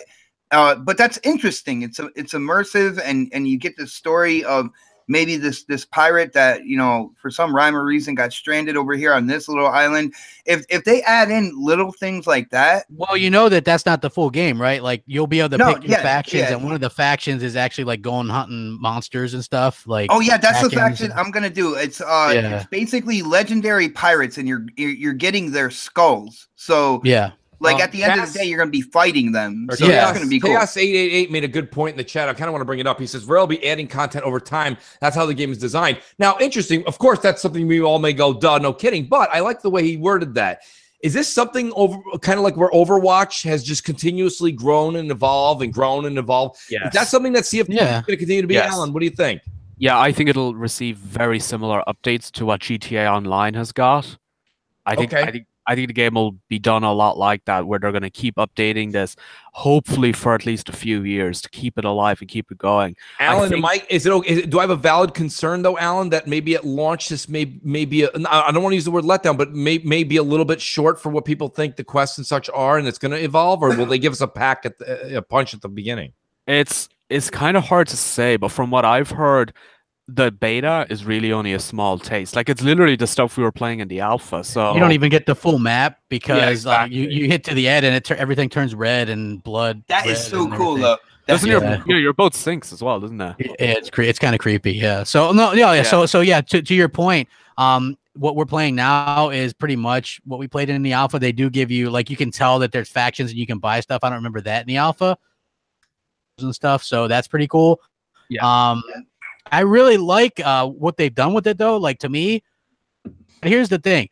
I wish they would have maybe had a smaller team working on maybe a 3 or 4 hour campaign to get people adjusted to that style of game. Because, like, literally, when it was me, Xbox Pope, Hellhammer, and I think Grave, when we first started playing the beta, find our map, like, it was, like, very confusing at first. Yeah. Yes.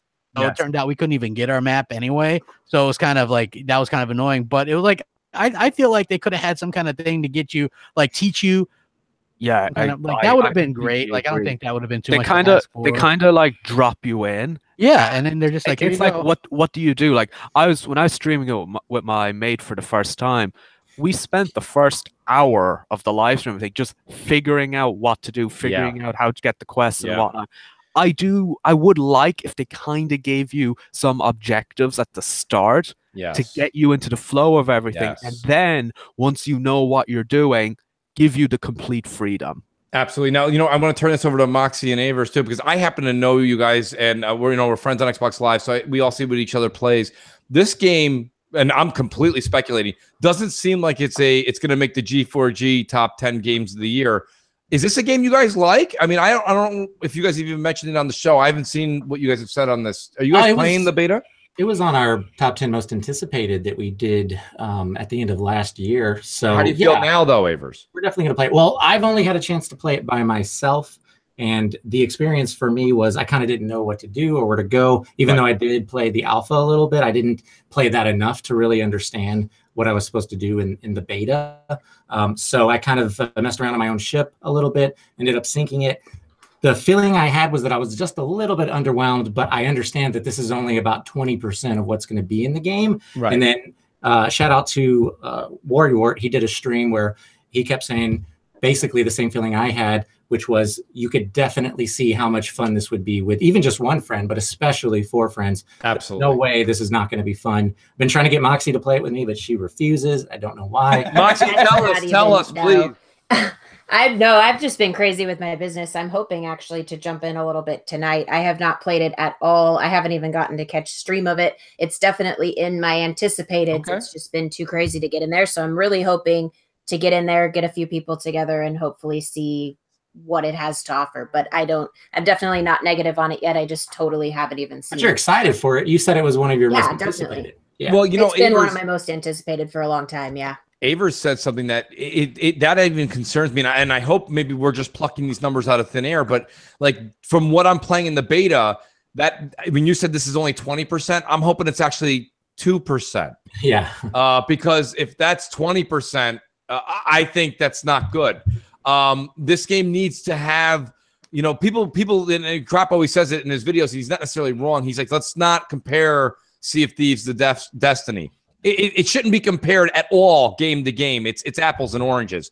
But because it's this living, evolving world where Rare has the right to go in and make a pirate ship show up once a week, kind of like Xur, and it's things you can get, and that's cool, right?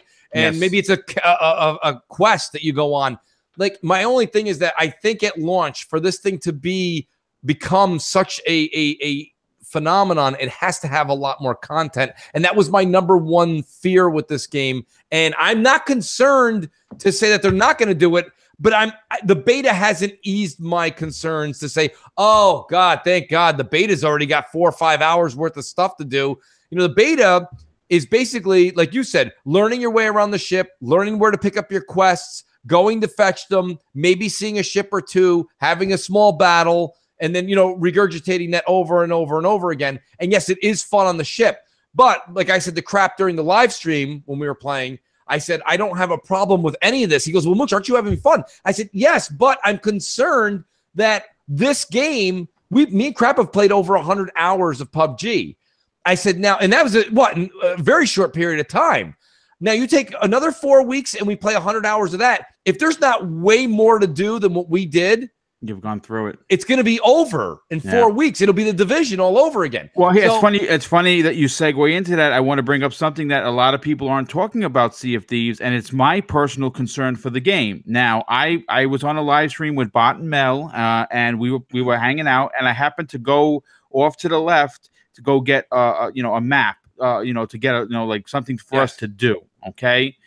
Now, I'm just standing there minding my own business, and what happens? Someone just rolls up on me and murders me. Now, here's my thing. I get it's a giant open world, and you don't know who you're going to come, in contact with. My fear for this game is that it's going to be one giant dark zone, that at every corner you turn, you're going to get robbed. Let me tell you something. I played the dark zone. I got up to level, I think, 76 literally by myself, which is almost unheard of. But the amount of times that I was jumped and robbed in that game made me want to. I put down the controller. I'm like, you know what? I think after the 10th time today, I think I've had enough of getting robbed. I hope that does not translate into into Sea of Thieves, because it's going to leave a bad taste. Concern. That's a legitimate concern. Boom, yeah, that's boom. a very good. I just want to let you know, in the alpha, there was one time where me and Mel, and there was a couple randoms in there, and we manned, the big ship. We had like 3 treasures on the ship itself, and I placed them in certain places. Like the one that makes you drunk, I put it next to the barrels of grog below deck. I put the fancy one in the captain's quarters, and I blended them in. People boarded our ship, looked around. I was watching them with a periscope. They looked around, right? They didn't find anything, and they took off. Wow. They didn't find anything. Shout out to Infinite DOK in the chat. He goes, in quotes, "I'm worried about getting robbed. I wonder why it's called Sea of Thieves." I mean, he makes a good point, right? It is true. That's true. That is true. That is true. Absolutely. But Boom's point is, if that's all it's going to be is basically trolling, there is something to that where that will turn people off. Listen, hold on just a second. I want to just, piggyback on what you're saying. I don't know. Maybe it's just me. Maybe because I'm the oldest guy in the panel. I freaking play games to have fun. I'm just saying. Right? Hashtag fun. So if I'm going to put on this game and at every waking corner I have to worry, let's say, for instance, you just want to sail around and you want to go on a treasure hunt, or you want to kill a monster and bring the foot back to the guy in the bar and say, "Hey, listen, I killed this monster. Let me get my gold coins."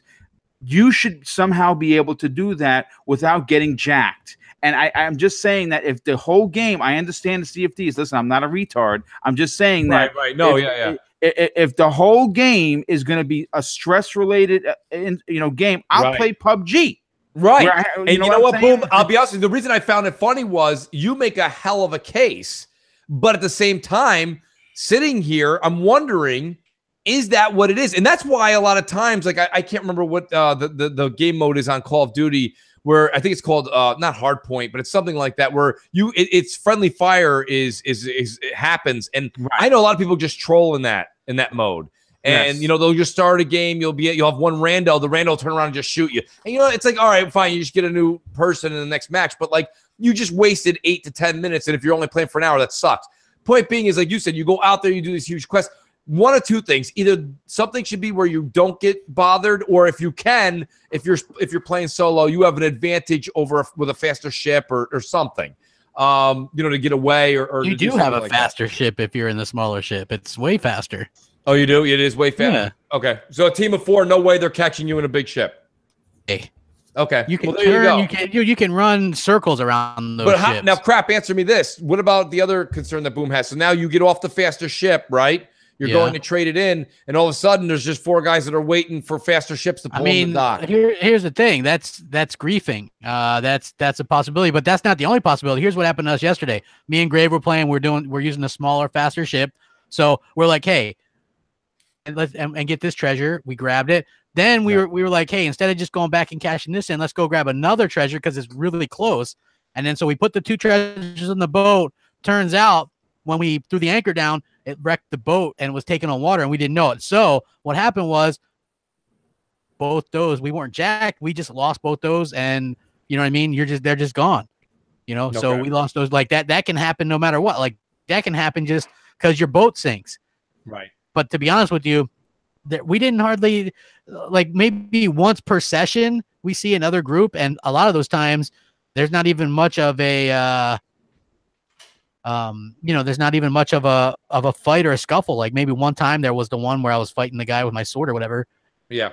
But other than that, it was like nothing. Now, here's my thing. There's a few people in the chat. Most people just ignore each other. I've noticed that as well. I've met a couple randoms, and one of them, we ended up dancing with each other and jumping around for a few minutes. So that was pretty great. That is cool. I don't know. Myself personally, someone in the chat was just saying, basically, in short, hey, you know what, Mooch? It's still doing really, really well on Twitch. It's #1 right now. First of all, the game is absolutely stunning. We knew this, okay? We knew this, even though we couldn't talk about it before. Everybody's seen a million screenshots of it, some way, shape, form, or another. Yeah. It's a beautiful game. It's a lot to watch. And even when Crap and I, we were going around with Graven, we were trying to find what was going on, and we were kind of, like Alan was saying, the first hour, just getting our bearings. When we were doing all that, I was just enjoying looking out along the veranda of the side of the boat and looking at the beautiful artwork and the amazing. And listen, people use it as a joke, but the water in it is unbelievable. It's the most realistic thing I've seen to date in video games. But I will say this much, and I'm only concerned because I do care, is those appearances, those looks, that environment, it will get old without content. So I'm just really, I stress and I hope Rare has a ton of stuff on March 20th. I know they're going to have something that comes out September 20th. But what I'm really worried about is I want it to come out and I want people to stick around. And I pick on Boom and I pick on Def Jam about the Division. So I don't mean this in a making fun way, but like the majority of people, even though Boom really enjoyed it and he definitely got his money's worth out of it, but most of us, I think, feel a lot of the way I did, where maybe you went back to the Division, but the Division for me, I was expecting to put in thousands of hours and I put in 30 days and it was over. And like, that's just not, so other games, 30 days is exactly what you thought you paid for, but the Division isn't. And Sea of Thieves for me isn't a game that I want to be done with in 30 days, where you're like, I did all the fetch quests, I did everything. And now it's just, let's hop on a ship. And you could say all that, but that will become tiresome. The one thing I want to say about Sea of Thieves, Clowns, by the way, I was going to introduce you. I apologize, you came in right in the middle of a discussion, but Clowns is here, folks. Thanks, Mooch. Yeah, with Sea of Thieves, one thing I'd like to see is quests like Skyrim or Witcher. That would keep me in there for days, hours, months, years. It's an RPG. Right, that's the only thing. It's not that. And the other problem is, Clowns, is I've gone back to The Witcher since the enhancement. I played it for at least another 6-7 hours. And let me tell you something. The only thing that the people praise The Witcher for how great they did their side quests. I'm one of them. But my God, I was doing a side quest the other day and it had like 8 parts. I mean, it was just like so long. So I don't mind the fact that some of Sea of Thieves quests are going to be short and sweet. But I hope some of them have some of those crap. I think I was saying this the other day, and somebody, I can't remember if it was Grave or Hellhammer, said, what do you mean by this? But multi-destination locations. I like that. So where you get on the boat, we go off to one place. It was like a riddle. You solve the riddle. When you find it, you find another riddle. You have to go to another island, and it's a continuation of a quest. I really hope that's what they give us. I think they will. I just think they need a lot of that. So the other thing I do want to talk about, because the show ran so long on Game Pass, is that Anthem was delayed, guys. We found this out this week. And I'm a little concerned here because not at Anthem, but I'm a little bit more concerned that I think Microsoft was putting a lot of their chips on that stack of cards that this was going to be their claim to fame this upcoming holiday. So my question to you is, do you think this impacts Microsoft at all? Do you think they knew this was going to be coming anyways? And C, do you think that this is what we were talking about a couple weeks ago also, where Microsoft's going out there and grabbing some maybe exclusive third-party content because they know that between what they're working on first party is going to take a few years and now Anthem's delay, they don't have even marketing rights to a big name this year? I don't think they care much about marketing rights anyway, honestly. So I doubt that they. Yeah, why would they? What were you saying, Alan? Yeah, I agree with Crap. Like, marketing rights on games isn't really a big focus for them. And the other thing is, I feel like, did anyone really think Anthem would launch in 2018? Like, I always believed it was going to be a 2019 game. They originally announced this game as a spring release for this year. Wow. Well, you got to keep in mind that demo they showed at E3 was pretty darn polished. I mean, it looked really, really good. So I bet they're redoing shit because they had a lot of loot chests and stuff in there. So that's what's going on right now. Yeah, Microsoft's got to be kind of worried about that as well because a lot of their games have that. But look at Halo 6 and Gears of War. They made tons of money on rec packs and gear packs for that. I don't think Microsoft is going to back down on that stuff. They do want that money coming I don't care about the Halo ones. I will admit that the Gears ones are shitty. Like, I didn't mind them. Like the Gears liked them. We're kind of crap. I put so much money into those things. It takes forever to get stuff. You know what I mean? And then me out for hearing that though. Yeah. I only bought one because it takes forever to grind to get the other stuff. But the one I bought, I ended up not even needing to buy. Like, I don't know. So, but they'll get shit everybody's going to get shit for the microtransactions anyway. I guess it just depends on how they do it. Yeah. If they just do that, if they do Halo 6 with the rec packs like they already did it, I think they'll be fine. If they try to add anything else to it, I'm not sure that'll be okay. Yeah. Anthem will still be a live service, but I believe it's just going to be cosmetics only. But with what Mooch said, I feel like Xbox will definitely get they'll get some type of hit from this, because I feel like they were kind of touting it the way Mooch said. Yeah. I mean, you guys said it doesn't matter, but Xbox, right? I mean, here's the thing. The way I look at it is they ended their E3 show, which is usually your big bonanza, and they ended it with Anthem. Well, because you always got to end it with this big AAA blockbuster, and they didn't have shit. Right. So you got to have something. but they still don't have shit for 18, and that was supposed to be the shit. I mean, we're going to see them. They're going to show off that Forza Horizon 4. That's pretty good. Horizon 4, and Alan, I want you to earmuffs. Please cover your ears. You're going to be offended. Forza Horizon is not. It's not that big. It's not that big of a deal. Dude, I Forza Horizon 3 could have won Game of the Year, in my opinion. Yeah, I will disagree. Crap, Game of the Year doesn't get you sales. Hold on, Mooch. If that thing had sales, they aren't worried about sales. Neither should you, Mooch. Horizon, I don't think it sells consoles. Horizon 3, one of their best-selling exclusives. It's the one that's performed really well for them. Like this game has beaten expectations, whereas like Gears 4 and Halo 5 weren't reaching the expectations that were set for them. Right, but Alan, here's my thing: the people that were buying and that made those numbers so big were already in the ecosystem. They're already here. So my point is I don't know anyone that was like, I gotta go get that Forza Horizon 3 bundle. I got your answer, Mooch. Forza Horizon 4. If the rumors are true, right, and they're going in and they're revamping the aftermarket, street glow, all that good stuff that kind of like Japan is known for. Right, that game's going to be huge. You already got the quality of Playground Turn 10 in terms of the cars, the way they look, modeling physics, everything like that. But you put in a revamp, and it's something that at least Forza guys have been asking for I don't know how long. It's why they put the wide body kits in 3. But if they take it that extra step and they really go back in, they flesh out the aftermarket parts and they make it in tune with the Japanese kind of like car community, racing enthusiasts, all that good stuff. This game is going to be, it'll sell even more than Forza Horizon 3. Doesn't even need to problem. No problem.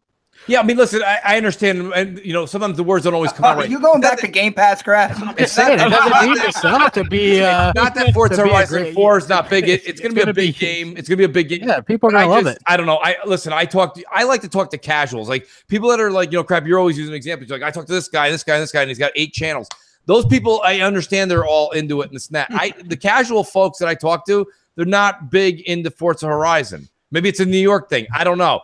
But like, I know Forza Horizon does well, but what I'm saying is the ecosystem that currently exists in Xbox that already has the Xbox One in their home, there are a lot of people that love Forza in this world we all live in, this Xbox world. I just don't think that people are like, oh shit, I gotta go get that Xbox. Forza Horizon 4 is coming out. Like I don't think that's a big pull. You'd have to be a racing fan. Yes, and think about it. You know what I mean? NASCAR is very big in a very small part of this country. You know what I'm saying? Yeah, exactly. It's not all over the place. So that's maybe that's a New York problem. But I don't know. What do you guys think? I mean, Moxie, Avers, are you guys like big Forza fans? You think that's a saving grace? I'm a pretty big Forza fan, but I'm kind of with you on what you said. Like all of my friends that are into gaming, we're talking a good 10 to 12 people. They're all casuals and none of them play Forza or Horizon. Same in my case. Yeah. Exact same thing. I mean, Moxie, there is something to the fact that the number one thing, if you go on Amazon and type in Forza Horizon 4, PS4 pops up because people want to play that game so badly. So, it's the best racing game this generation. Yeah, well, I mean, I don't know. For some reason, I mean, you've got all the PlayStation. I mean, you can't just shit out games. I mean, like it's going to be. We know what's coming this year. I mean, there might be some smaller stuff. But you're only padding what I've said earlier, and that is with Anthem not coming out, and that being because was Anthem ever going to be a big thing? Because I think that type of game, that Destiny style, and it looks a lot like Destiny, right, is on the way outs. I don't. You got to be careful. Sea of Thieves is kind of rolling in that same. Sea of Thieves isn't. No, it's not the same. It is. It's exactly. No, dude, it doesn't look anything like It doesn't matter if it looks like it. It is it. You know what I mean? Yeah, but here's the thing, right? Like Sea of Thieves they've really built this game up to be like a PUBG experience, something that streamers can like. You know what I mean? Like that's what they've built that up for. I don't know if Destiny was like a big streaming game or not, but I would, you know what I mean? Like that to me. I don't think it was number one, but it was up there. Yeah, I mean, like that to me, that they're totally different. You know, you're a pirate, and it's like I don't know. It's not about the theme. It's the same. It's the same concept. You go out there, shared. I don't know. Quests, you get stronger. You get more equipment. You look at. You said yourself. You dress up like different pirates. All it was in Destiny was someone had a different scarf than somebody else. That's all it really was. I mean, I just think they're extremely different, and the fact that Anthem looks so much like Destiny, when Destiny is right, like, but here's everybody the thing. hates Destiny right now. Everybody in the media.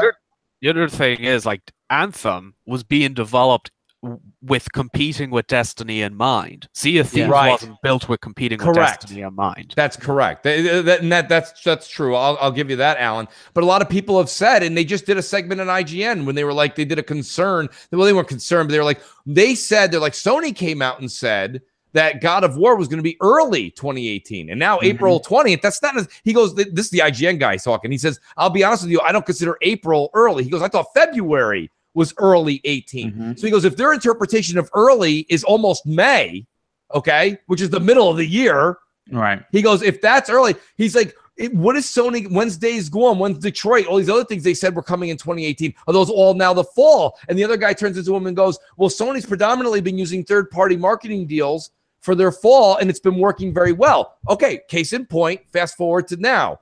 Microsoft, not having a lot of first-party games, was really relying on, and crap, you could say whatever you want, and it's not that you're wrong about the whole Destiny's didn't do very well, and maybe Anthem might not either, but you had BioWare, big name, EA, big game, big name, and then you had a new IP for once, and people were excited about it, and Microsoft was going to be able to put every single commercial out there saying this is ours, just like Destiny was the first time. Sony was all over the place with it, the first one. And that's something that Microsoft, I think, was going to use. Now I think somebody in the boardroom turned around and was like, okay, what was plan B? And they're like, well, this other game we have to get behind. Look, they plan these games out well in advance, right? So Destiny was a hot shit game for a while, like now it's like you got to maybe change some things up. Maybe a little bit, maybe it was a little bit too much Destiny, Well, what I want to just jump in, Mooch, and say, we were talking about, okay, so what do they do in the fall? Well, I'm going to tell you what their fall lineup is going to be. You're going to get Forza Horizon 4. Yep. You're going to get Ori, Will of the Wisps, and you're going to get the new Splinter Cell, and you're going to get the year exclusive on the new Tomb Raider. I'm calling that right now. You're going to see. Well, wait, what do you mean by the exclusive of the new Tomb Raider? Like a timed exclusive? No, it's going to be a year. They're going to have it for a year again. It's going to be theirs this holiday for an entire year.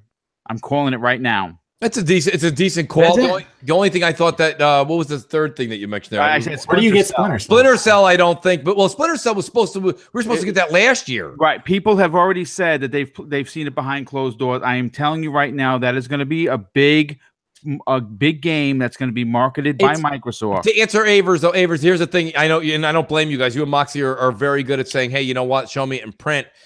I don't think it's in print. There's been a lot of people behind the scenes that have said they've seen it. It's a rumor that has legs, no more. Right. I mean, no, you know what I mean? I wouldn't run the presses. I completely game, but I'm calling it that's one of the games that's going to be this fall. That's going to be not obviously it's not made. That's not a bad fall if what you said comes out. The only thing is I don't think Splinter Cell. I think the Shadow of the Tomb Raider holds a lot of water. Yeah, they're definitely getting that for a year. I that's for sure. But I would think so. I think that's something they had in place from the prior contract. I think that's all built in. And it did well on Xbox. Oh, it did very well. Yeah, it did well. Did well. So, no listening to this nonsense. So my Splinter Cell one is obviously, I haven't talked to the devs in a while from Ubisoft, so I can't confirm, but I'm just saying that if I were going to throw something else in there that was going to be my wild card, you're saying, oh, what are we doing for the fall? Because Anthem's not here. Oh, my God, the ship is going to crash. I think that they have those 3 Microsoft games, and they add something that we weren't expecting, and that's going to be the one. But again, if I'm wrong, so be it. But I want a new Splinter Cell, so I'm going to will this one to existence. I mean, there's probably a new Splinter Cell, but it's not going to be an exclusive or anything? No, I'm not saying it's going to be an exclusive at all. What I'm saying is that they're going to market it. They'll market it, yeah. They'll market it, and who's to say that they don't get it as an exclusive? Remember that story with the open up the checkbook thing. That wasn't just a story that someone farted out. It is funny though, crap. We've been saying that too. We've been saying this on a number of podcasts that they've opened this checkbook, this and that. Something has to come of this besides just one or two, new IPs coming out. So I'm wondering, what would it be? Here's my other question for you guys. And guys, chime in, honestly. What do you think about Sony? Like, we, for the past 2 years now, we're like, Sony's got Star Wars. Sony's got Destiny 2. Sony's got this. They've got all these other marketing rights. Here's the thing. Besides Red Dead, unless Red Dead gets delayed to the right, which I don't think it will. I think it will. You think it will? Yeah, I think it's going to get delayed. I think it will, only because I think Sony might say we need you in the fall. I don't really. What else? What other big games are coming out this fall that Sony's going to be able to sink its teeth into? Or are they going to put Days Gone out there in Detroit? Days Gone in Detroit is what they're going to try to get out before the end of this year. There was a story that leaked today that the Spider-Man release date is September 28th. Oh yeah, there's a rumor, right? Oh yeah, that's a rumor. Yeah, I seriously doubt it. I seriously doubt it as well. Don't you do? I'm happy right now. Spider-Man. They've got a good little lineup. I mean, like, they do. Even though people want to like tout last year's lineup was shit in my opinion for PlayStation 4. Like this year, finally you get some decent games. But as far as their first party, you're 100% right. It's going up against Mac I think 2017 wasn't that great of a year for PlayStation at all. Yeah. No, like I really don't. Like me personally, I much prefer the exclusives that were on Xbox last year. Yes, absolutely. I think we're all in agreement on that. Mm-hmm. Yeah, I think the whole Horizon Zero Dawn, I mean, you take the media cheerleading out of it. It's not really something, and I know, shout out to, Boom really enjoyed it. There's a few people I was talking to today that really enjoyed it on Twitter. And I'm not tried. I even went back to it a few weeks ago, and I turned around. I was like, I just can't do this. I can't do it. So I went back to Witcher after that. I was like, you know what? I'll just play the Witcher. It's been enhanced, and I think it's a better game. But yeah, I don't know. For some reason, I do think that it's going to be an interesting fall. I think Sony does have a better lineup. Spider-Man, I think, has 2019 written all over it, because even if listen, the rumor that came out was somebody somewhere in the the magical world of the gaming media saw a piece of paper that said 9/28. Okay, so September 28th is when Spider-Man's supposed to come out. Let's just say that's a target date. That's all it is, folks, is a target date. Yeah. I think this has already been pushed to the right, so I think that's got 20. And if you have Days Gone in Detroit and they've got another third-party marketing deal, they don't need to pushing Spider-Man into the fall. One of those games is going to get hurt. So why would you want? I think two major exclusives like Detroit. I don't think Days Gone's coming out this year.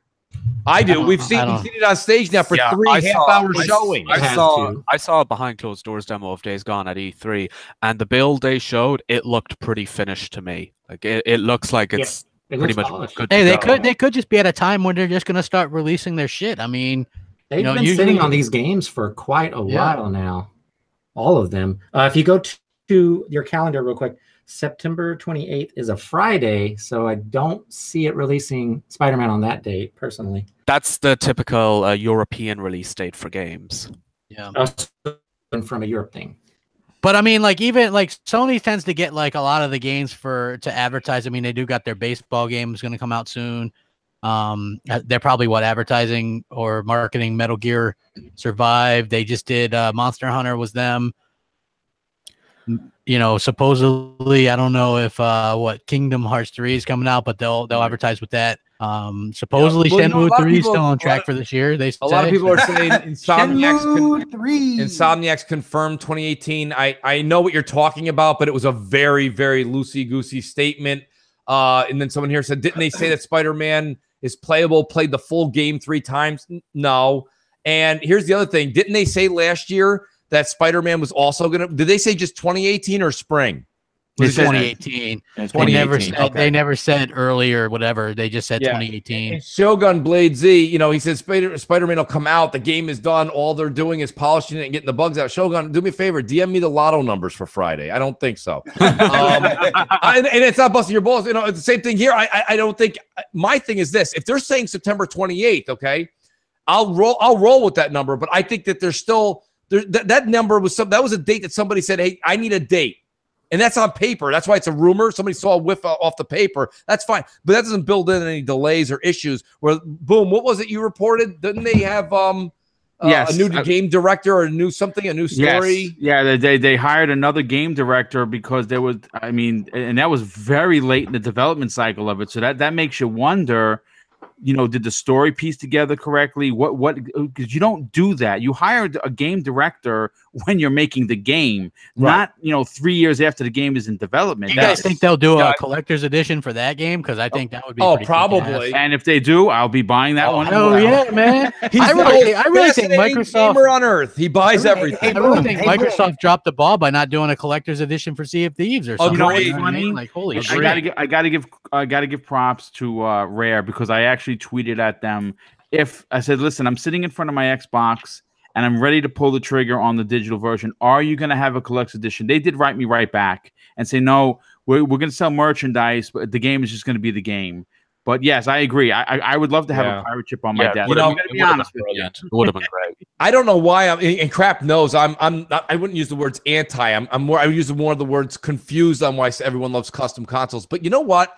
The Sea of Thieves logo is a badass. The Pope made a really good looking one. The Pope made a great one. Shout out to the Pope. It's like, hey, we pay more for the Sea of Thieves controller than the actual game. Than the game itself, right? And I got the controller because the controller just looks badass. It looks and great. To see what the Pope did, shout out to the Xbox Pope, who did a great design, which they used in their advertisement. Though Crap, they did use it in a Rare used it in a Twitter feed.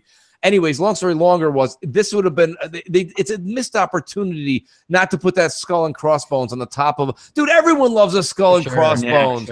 People would buy cigarettes if it had a skull and crossbones. I saw the people at Microsoft tweeting out these Sea of Thieves cupcakes, and they got Sea of Thieves controller, but maybe they didn't. It's like they really missed opportunities a lot. Yeah, they could have sold that for what, about $300. Yeah, would have did really well. Yeah, they could have had an S and an X version.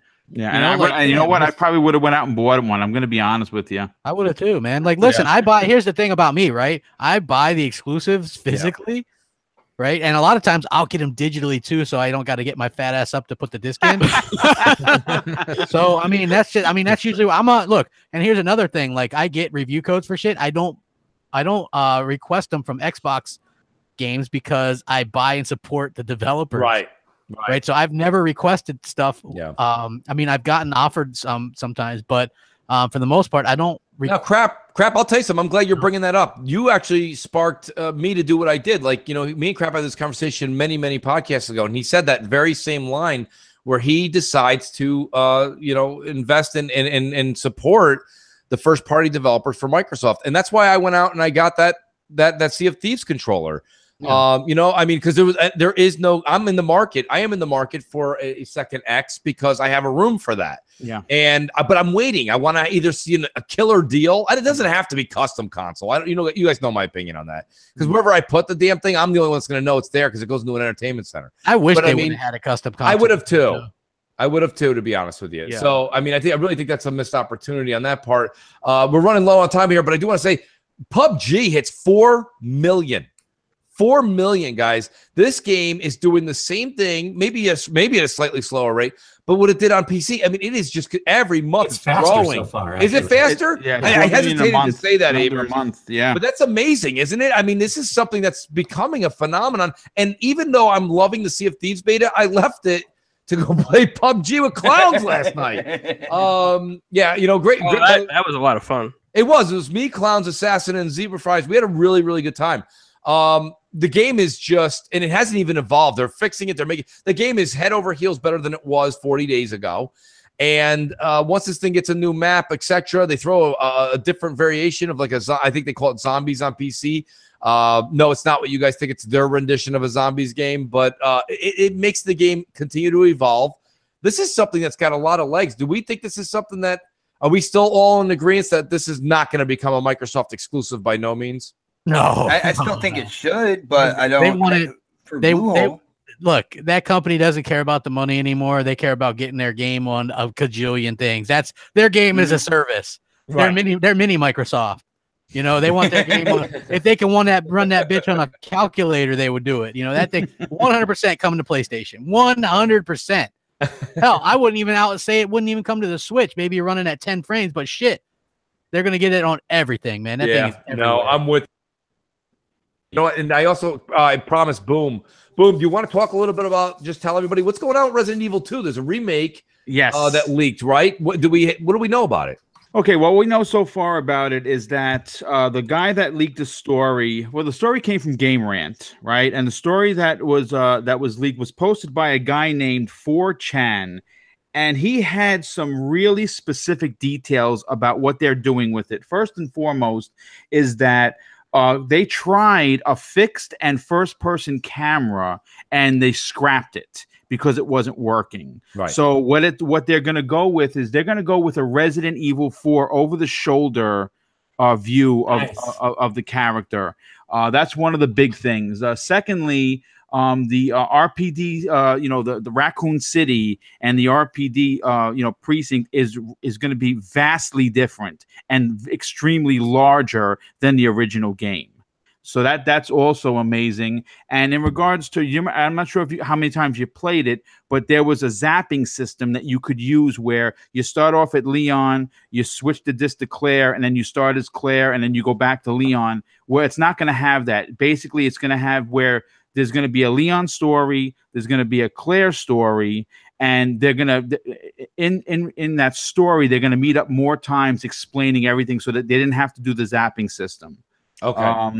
And the big thing right here is that it's scheduled according to the story late 2018. All right. Well, that's something that I'll be honest with you, I'm very much into. I mean, I did a told story you guys on this was going to be a great year for games. So. I did a story on my channel, so if anybody's interested, just head over there and I break it down. Now is that Metroid game coming out, and it'll be good, man. It's Metroid Prime, man. Come on. Yes. Oh yeah. We'll see about my Switch, baby. That's what's up, man. You know you'll find. Crap! Did you see how quiet it got? People were like, "What?" They're like, "What?" Yeah, said that it was in a different language. No, that's really good. And honestly, I can't believe, and I think Crap even said, I can't believe that it's getting this much press, but I'm about to go play like Monster Hunter World. When did this become like? It got 9.5, 4.5 out of 5. It's getting 9 out of 10s from everybody. Who else? Boom! I know you got it. Yeah, man. I got it because Hellhammer bought it. Right? You said. I mean, you said that's why you kind of made me think. I was like, well, it looks like it's got some legs. Crap. Why is Hellhammer so into it? He likes those RPG style games, man. Like he's just got. You know what I mean? Like I don't. How long you think this game takes to? Is this one of those 100-hour things? I don't know. Like the previous Monster Hunter games were like they had an online component where you play with other people, and it's just like this persistent thing that people play and play and play. Right. They said it was more hack and slash. They dumbed it down a lot, which is exactly why I purchased it, because I had a 3DS and I bought that game and I absolutely hated it. Yeah, I don't know. Myself personally, it's my first time at it, so I definitely was interested to try I heard they dumbed it down like at a good entry point. A lot of problems with like, these games like that. They really reach the audience in America with them when they really kind of go back and retell the story and kind of change how things are, right? Because nobody wants to jump into a game 8 games in, like that's really kind of turns people away. So I think from what I understand, this is like a fresh kind of take on it. And it's like, they've kind of dumbed it down and made it really easy for everybody to understand and stuff. So, well, Crap, I liked what you said there. They did dumb it down. They made it a little bit easier. And there are a lot of games. Like, I'll be honest with you. Hold on. Shogun Blaze says it takes like 3 hours to kill a monster. It's too time consuming. Like, I ain't got time for that. Sorry. 3 hours. Is that true, Boom? What's that? It takes 3 hours to kill one of the dragons? Oh, no. Yeah. You're working on it because you're cutting off pieces of this thing and picking them up to use for armor and stuff. You need a crew. You need a real logistic. You could not take down one of these gigantic beasts by yourself. You just can't. And you're gonna die. Is it a multiplayer game? It was originally heavily focused as a multiplayer game because you needed a hunter, you needed a tracker, you do all that now in one guy. Yes, you can do that all in one guy. I'm just saying that this version, I believe, is more like. All right, so Crap. That's not pertaining to now. That was then. What he's talking about 3 hours to take down a monster now. He's correct, but I think he's talking about the 3DS versions. I don't think that's what he's talking about with this particular version. Yeah, from what I've seen when I watched a little bit of the, the first 10 minutes of or whatever these very Dragon Age-ish. It does look Dragon Age, yes, which I thought that's why I was intrigued. It's one of the weirdest games, like the way they put that game together with at the infrastructure, at the core, it's basically a 3DS game and they just built Unreal over it. It is so weird how they made that nice game. Options for the X though. Yeah. Well, does it have? It has nice options, but is the resolution? I mean, might as well bring it up. The media did it for 3 years. Is the resolution any different, or are they? It's slightly better. It's slightly better on the Xbox One X in comparison to the Pro. I guess there's hiccups in frame rate and stuff like that. I don't know how heavy they are. I don't know how jarring they are or whatnot. Probably needs a patch. You know how that's. Well, I'm holding the disc in front of me. It says that it's HDR and Xbox One X enhanced. Okay. Well, I was just curious though. When it says Xbox One X enhanced, that's cool to know. But that could be anywhere from 1652p to the actual. You know what I mean? To the 2160p. Yeah. Nobody really knows. So we'll take it with a grain of salt. Yeah, listen, let me go through the outros. It's after 9 o'clock. And I do want to give a plug here real quick. GRG podcast is at 9:30, and Avers and Moxie are guesting on that. So they are really doing a marathon of podcasts. So I say shout out to them. Poor asses. I know. It's awesome. Let me start the outros with them in case they get the inevitable DM from GRG. Moxie and Avers, thanks again, you guys, for coming on tonight. As you can tell, this was a night you guys had to be here. I almost felt like you guys had to come on because it's been a very passionate week between emotions on Sea of Thieves, Xbox Game Pass, etc., etc. So let you guys. I'll start again with Moxie. Moxie, you want to do a plug for the show, and thank you for being here. Truly appreciate it. Yeah, thanks for having me. It's always really fun, and this was definitely something that I wanted to get in here and talk about, especially since I'm on the slightly more unpopular side of it. But we really don't worry. I was kicking shit with you. Don't worry. Yeah, seriously, somebody had to back crap up. That was inevitable. You can find us on YouTube at G4G, and there's dashes between the G and the 4. And we're kind of at a awkward spot where we're trying to hit the requirements that we need to hit by February 20th, but we've got a little ways to go. So we appreciate all the support from many people on this panel are the biggest of our supporters, and we really appreciate it. We appreciate you having us on. Check us out on GRG in about 30 minutes. And Very cool. Thanks for having us. Awesome, Moxie. Hope you come back soon. Aver, same for you. Where can people find you? Yeah, same as what she just said about G4G Media on YouTube. On Twitter, it is Avers at G4G Media, and there's an underscore in between that as well. So yeah, just want to echo what she had to say. Thank you so much to all the new subscribers that have come to us over these last, I think it's 2 or 3 videos that we're getting tons of subscribers every single day. So we are getting closer to meeting some of those numbers. If anybody that listens to this podcast tonight likes what we had to say, please come by and subscribe. Also share the videos. That helps a lot, quite a bit. It's really been getting us tons of new people. So thank you guys. Thank you for having us on again, Mooch. Hey, anytime. You guys, this is an open invitation. Always come on CrossFire. It's always great to have you guys. You guys do your homework and you're true gamers. And by the way, everybody, please do make your way over to GRG after the show because they will be over there and it's going to be one hell of a show. I'll be over there. You gotta see Delilah and Lady Infamous tear down K Mega. By the way, that's what you guys see. Yes, Delilah is entertaining. She's great. Well, Xbot, I'll start with you then. Xbot 448, buddy. Thanks for being here. You were very opinionistic tonight, and I appreciate that. Where can people find you? Yeah, dude. As usual, it's another awesome Friday. I get started for my podcast throughout the weekend and stuff like that. So definitely go over to my channel. It's XBOT 448 and get ready for next podcast tomorrow night at 7 p.m. I did a little facelift on the graphics, and the panel is going to be on fire tomorrow with all these topics and more. And guys, thank you for my channel is growing incredibly. I appreciate all the subs. If you have not subbed, the channel is Xbot 448. Go over there and sub because I think you guys will like the content. Yeah. Very cool, Xbot. Between your new logo and you vaping between the show, you'll be now known as Darth Bot. Darth Bot, I like it. Yes. Thank you for that. It was amazing. It's like Darth Vader's breathing mechanism. It was awesome. Clowns, 4 guys with quarters. Yesterday you did something different. You didn't actually do the normal podcast. You guys did a streaming through PUBG. It was a lot of fun. I was watching because you guys were giving a year of Xbox Live, #mooching. And then I just jumped in and started playing because the game is too goddamn fun to just watch. Where can people find you, Clowns? And 4 Guys has just been wonderful lately. Thanks, Mooch. Every Thursday, 7:30 p.m. 4 Guys with Quarters on Mixer and Twitter, Twitch. Just everywhere on the internet at this point. Everywhere. He's Visa, folks. He's everywhere you want to be. All right. No, it's great, Clowns. Thank you very much. Alan Walsh, fullthrottle.com. Alan, thanks for being here. Like I said, tonight was kind of a big night with the news that came out, and we know that you have every single finger on the pulse in the media. So thanks for being here, and where can people find you? Yeah, thanks again for having me, especially in such a big week for games, like so much going on. So you can find me, my name is Beetle Comet on pretty much everything, Xbox Live, on Twitter, Instagram, and on Mixer as well. I'm hoping to do more Sea of Thieves live streams soon, so be sure to drop me a follow there. On my website, fullthrottle.co.uk, which is actually growing really well. So big thank you to everyone for the support on that.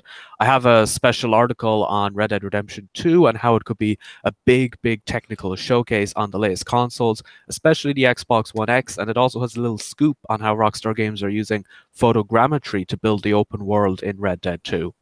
Nice. Very good. Very good. That channel of yours is just ever growing. Thank you, Alan, for being here. Really appreciate it. And Senor Boombastic, boom, I have an idea for all of your new videos. You really should say that you're the most fascinating gamer alive and you only buy every game. I think it's a great line for you to think about using. Oh, man. I only ask for 10 cents every time you use it. #mooching again, folks. That's twice in one outro. Boom, where can people find you, bro? Well, you know what? You can find me on Twitter at Mr. Boomstick XL. You can please check out my channel, Double Barrel Gaming with Mr. Boomstick XL as well. I dropped, this week was massive for news. And, I'm very new to this, but I dropped 6 videos this week alone, 3 in one day. I'm getting into the crap status. I don't think I'll ever get as good, but I'm trying. You're doing a hell of a job. I suck. I'm just, I'm just an asshole out there preaching Xbox.